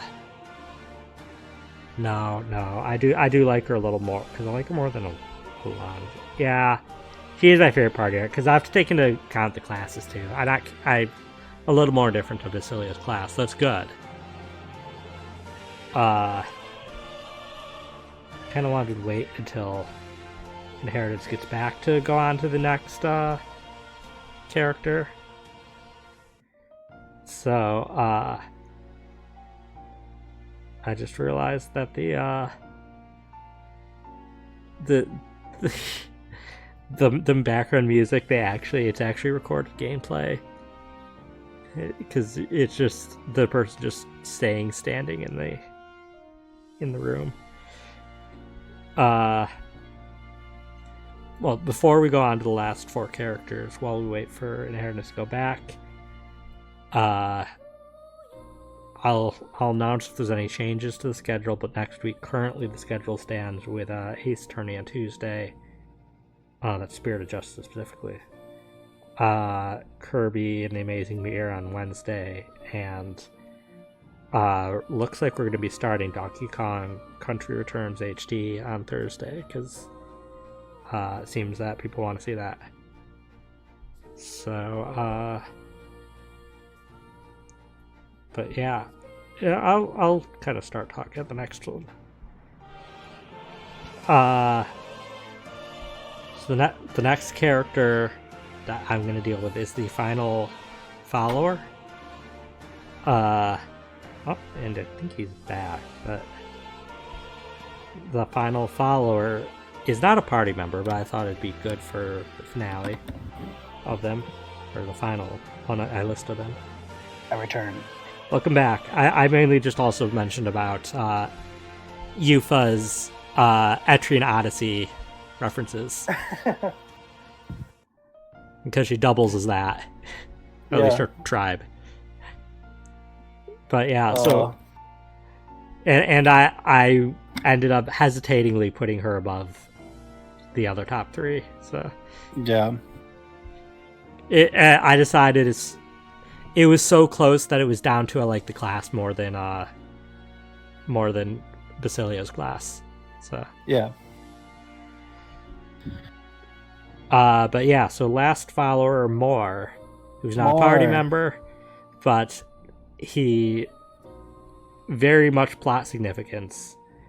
Moore is kind of plays the role of like an Igor sort of character in this, residing in another realm where you can like upgrade your archetypes and stuff, and unlock them. And Elizabeth's a cat. I guess. Why is Plateau not on this list? Rude. But Plateau and Batlin Erasure. Plateau would be top of S tier.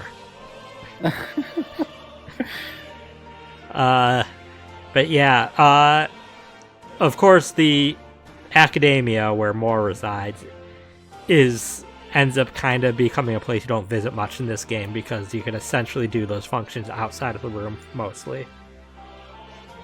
Outside of certain other functions, but not like the archetype stuff. You can do those anytime. Yeah. But yeah, Moore is this mysterious character residing in there and studying archetypes and kind of guides you early on how they work.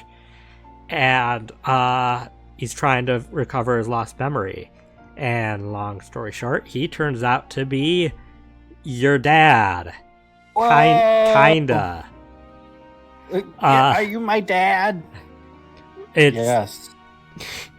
Basically, I'll get into... It kind of gets into who the protagonist is. Yeah. But... Oh my god. Yeah, in fact, it's going to have to be like a dissertation on Magla. In fact, I'm going to... These three characters I'm actually going to talk about kind of as a group. That makes sense. Like, otherwise this is going to get too confusing. Yeah.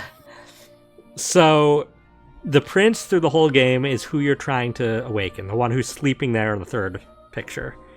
You see it's still visible. Yeah, it is.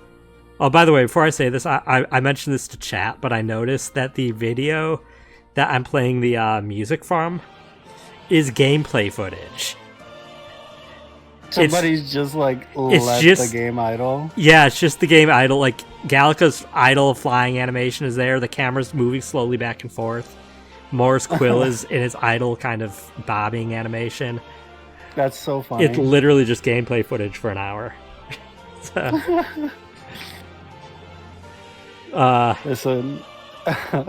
Though this Atlas says fans make do. This says this is for ASMR. I'm not sure that's what ASMR is. But it's not. I don't think ASMR is music, but okay. Yeah. But yeah. So the prince is the one you are trying to awaken in the game, who is cursed. And so it turns out, again, huge spoilers, but these have all been spoilers, so if you're watching, it's with you. Hopefully most people watching, this is just a refresher.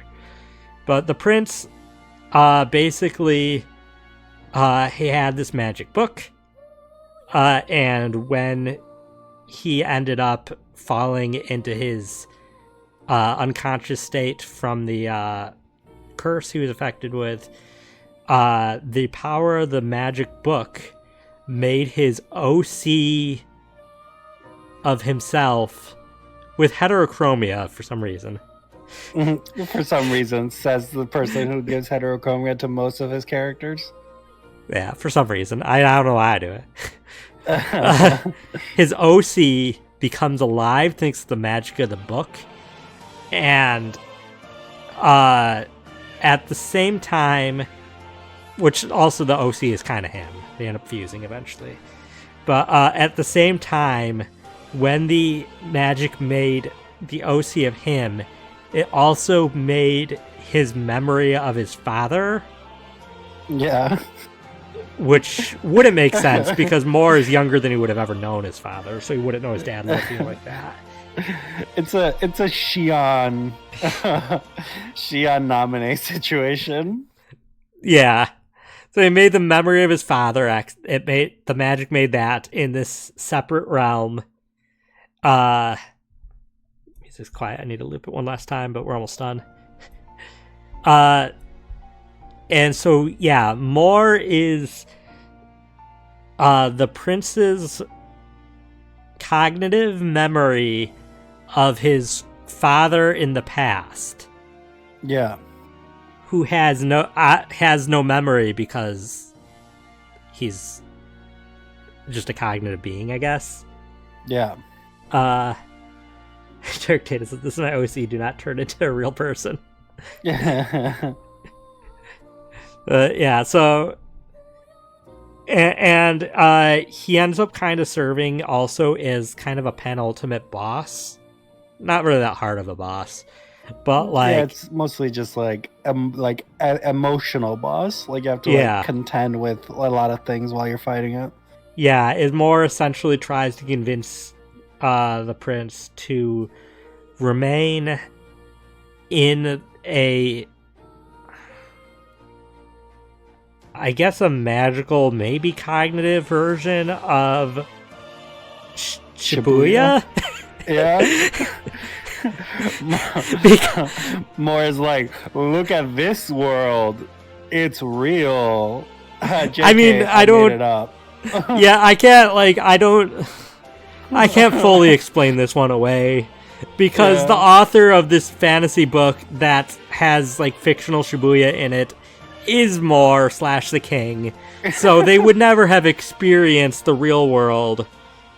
Or like the world before their world. Yeah, like I don't know how. I mean, it might be just like Infinite Monkeys with typewriter situation. More just happened to imagine Shibuya perfectly. That's not Infinite Monkeys. Those one monkey just happens to be the right monkey. Yeah, one monkey just happened to be the right monkey. But yeah, he tries to convince you to stay in there because the real world sucks, and you can actually get a bad ending there. You have to be like, nope, I'm going back to the real world and not hiding here. And I'm going to make my ideals real, unlike you. And so, yeah, that's kind of, Moore is this, while he kind of serves the functional purpose of Igor, he's kind of the one that's tempts you with the offer to escape reality. And he exists to try to protect you from the pains of reality. Which is very ironic because the prince's mom, who is not on here, kind of serves the opposite role. Yeah. But she's not here because she doesn't have a physical form, so what would you take a picture of? Yeah, she joins the Batlin Plateau tier. I don't know. In fact, here she is, right here. I'll just drag her. No, just does no image. That's all. Yeah, just imagine what you would imagine her to look like. Yeah, so Moore is in some ways the same character as the king, but I'm treating it as a different version of the king, or character than the king, because he's a different version. Yeah. And I think he's a little more. A little more. Oh, he's also named after, I think it's a writer. Last name's Moore. Is it Thomas More? Mm.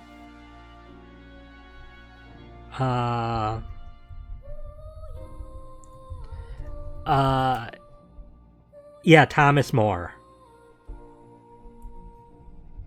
Who is was a saint, a Catholic saint. That was also an English lawyer, judge, and philosopher, and author, statesman, theologian, and Renaissance humanist. There's a lot of references to real world people and stuff in this game. You might say they're metaphors, but but yeah. So I'm treating him as a separate character. I think he's. I have to say the word. There's no way to not say the word. He's a little more complex than the king, and a little more layered of a character. But that's because we see him more. Yeah. And he's also wearing a millennial art student that just came back from France outfit.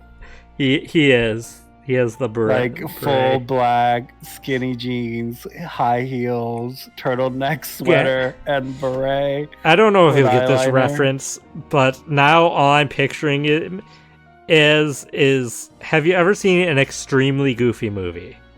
Yeah, I know exactly what you're talking about. PJ's girlfriend. Yeah, literally. Well,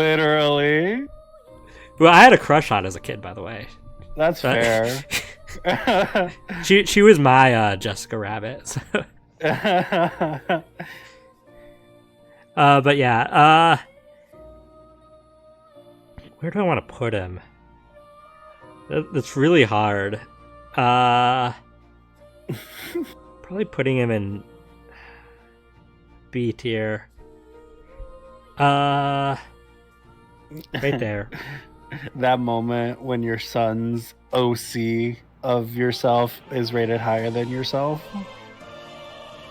Yeah, I mean, where do I put the prince? Like, I'll think about the OC a moment later, but the prince is asleep the whole game. Yeah, the prince is. I mean, you see him in loading screens. Yeah, but he was annoying me in loading screens by having the same dialogue. Yeah. 3 days until election day. Like, I'm like, do I put him in F tier because he did that? But like, he doesn't deserve F tier. He didn't do anything. He didn't do anything. Right below Milo there. Milo. It's appropriate. Milo's cursed to have to look at that sleeping body for the rest of eternity. Can you please reverse it so I can stare at the corpse? Like, no, the corpse is more beautiful. Between a corpse and Snow White. Well, Cinderella, whichever one is the one that goes into a coma. Both Snow White. Yes. Cinderella does not. Snow White or Aurora. I was right. Look at me. But like, Aurora is more of sleeping. Well, I think Snow White's more of a coma. Yeah, fair. Okay, but then finally, Will is a little easier to play. Like, I have more to go by than the prince. Yeah. Even though Will is kind of the prince, he's the prince's Will. If you want to. I think that was intentional. That name, though I don't. Yeah. Though I know other languages have different names. I don't know if there's any meaning for those. He's the prince's Pedro. Is that the Spanish name? In the Portuguese. Oh yeah, that's Portuguese. Yeah, his canon name is Pedro. I don't know if Pedro has meaning. Like, it has meaning. Every name has meaning. Yeah, that's so deep, Shajavi. Every name has meaning. Honestly, in terms of Atlas main characters, despite what some people say, I think he has way more personality than like the Persona protagonists. Oh yeah, like people kept being like, "Oh, he barely talks." He does talk though. Like, yeah, he talks more than the Persona protagonist most of the time. All the time, he has cutscenes that he says stuff that aren't even like you chose a dialogue. Yeah, he has a personality, and it's a very idealistic personality. I'm trying to like think like he does ride on a sword, though, like a skateboard. He does ride on a sword. And those are style points. That's like Roxas. Yeah. Kind of cool. Yeah, his sword is also canonically his mom's, so his mom used to ride that sword everywhere. My mom used to ride this sword for miles. That's so cool. Just the image of like a queen just doing gnarly kick flips off of the church Good luck with walls. That image. We don't have a single picture of what his mom looked like. I know, but it's just so funny to think she's like just grinding down the steps to the coronation ceremony. Right there. That's fair. A rank right above Lena and below Joanna. Yeah. He's fine. In terms of protect, I honestly think I still kind of like Joker more, because Joker is even more kind of over the top showy. But yeah, I think I like him around the same amount as Makoto. The Makoto's a little. No, I like Makoto a little more too. I like him more than you. Yeah, I was gonna say I Persona protagonist tier list, but you already did it. Yeah, just compare the tier lists. Yeah. Though the scaling on them would all be very different, because some have more solid casts than others. Okay, well, we have one last character. It's just power nap time. Unrelated to any cursed fruits. Yeah. Okay.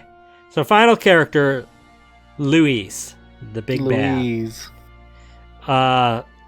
Funny, a couple days ago I actually saw somebody who used their real name for the protagonist in this game, and the real name was Luis, and they got very confused because the first time Luis was mentioned, they thought that like they recorded like used AI or something to make it so the character would say your name.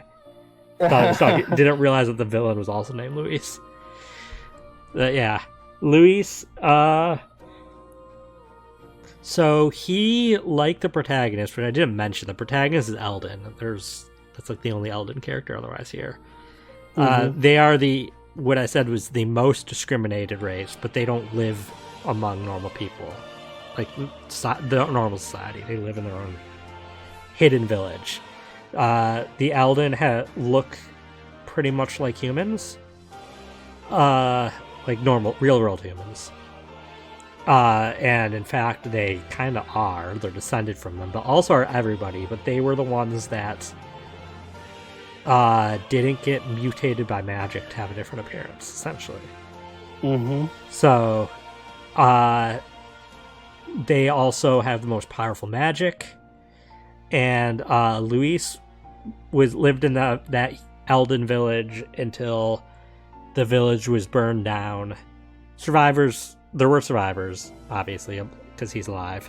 But upon having his village burned down, he basically kind of, I don't know exactly the explanation, because it's not like he snapped.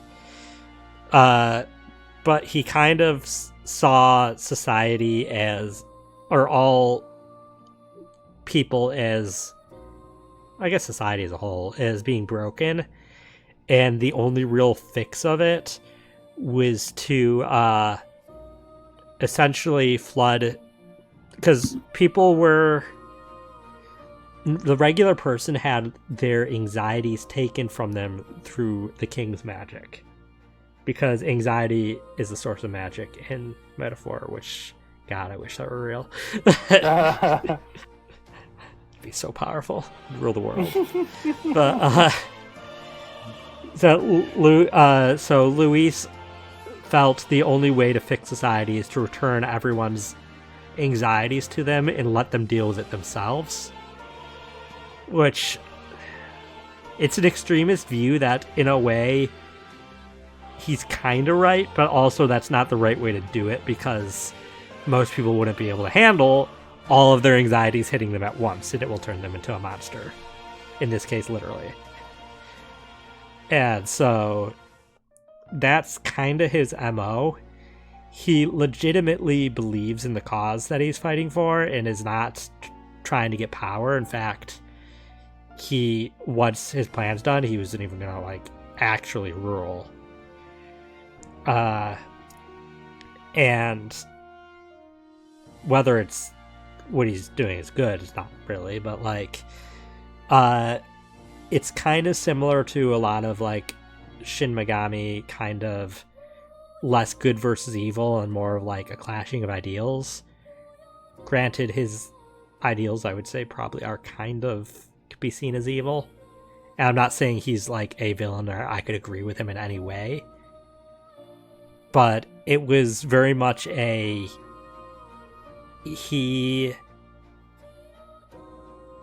end goal he's trying to reach isn't necessarily wrong, but the path he's trying to get there is very wrong, because everybody will suffer.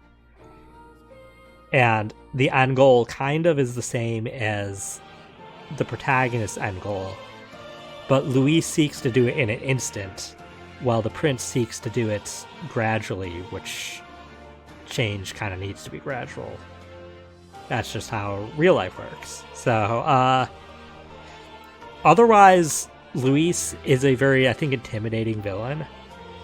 His theme that comes on kind of always made me feel a little tense when he was on screen.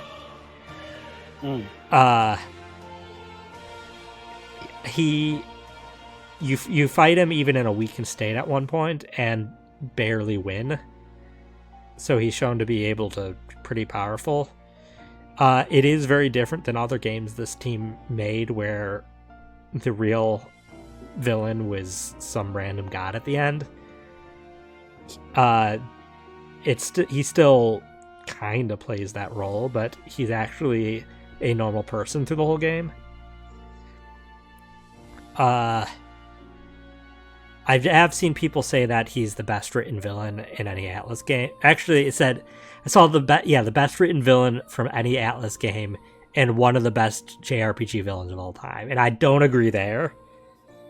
But that the post about that was saying that he's on the same tier as Kafka and Sephiroth, and I don't think Kafka and Sephiroth are on the same tier. I think Kafka's a way more interesting villain.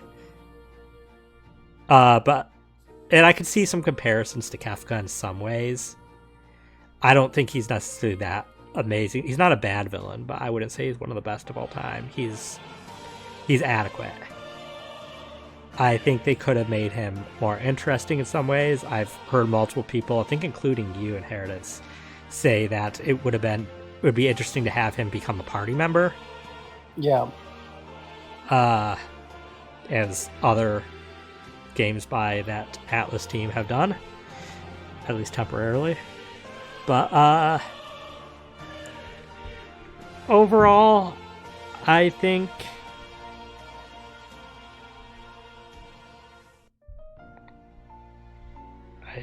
I would place him right here. I honestly can't place him any higher than any of the party members, I don't think.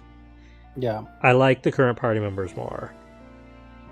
But I do think I like Luis a little more than more. Which is a hard thing to say. Is not like hard as in it's an awkward sentence. Yeah.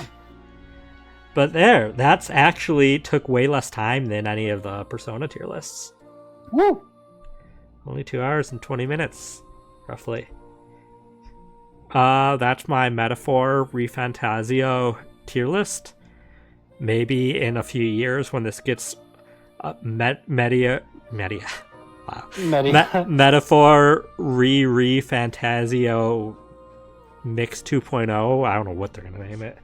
It's just gonna be FW Metaphor ReFantazio. Just an email. Somebody forwarded. But maybe when they do that, maybe I'll update the list with any new characters or any changes to characters. I did, I think yesterday, find out what Fantasio means because I was curious what the name meaning. Yeah. I'm not sure if you're aware. Oh, go ahead. I don't know. I gotta look it up, but go ahead, say it. Fantasio is the Esperantese? I don't know. Esperantin word for fantasy, or there's like 2 possible kind of meanings. Dang it. After all that, I have to look it up.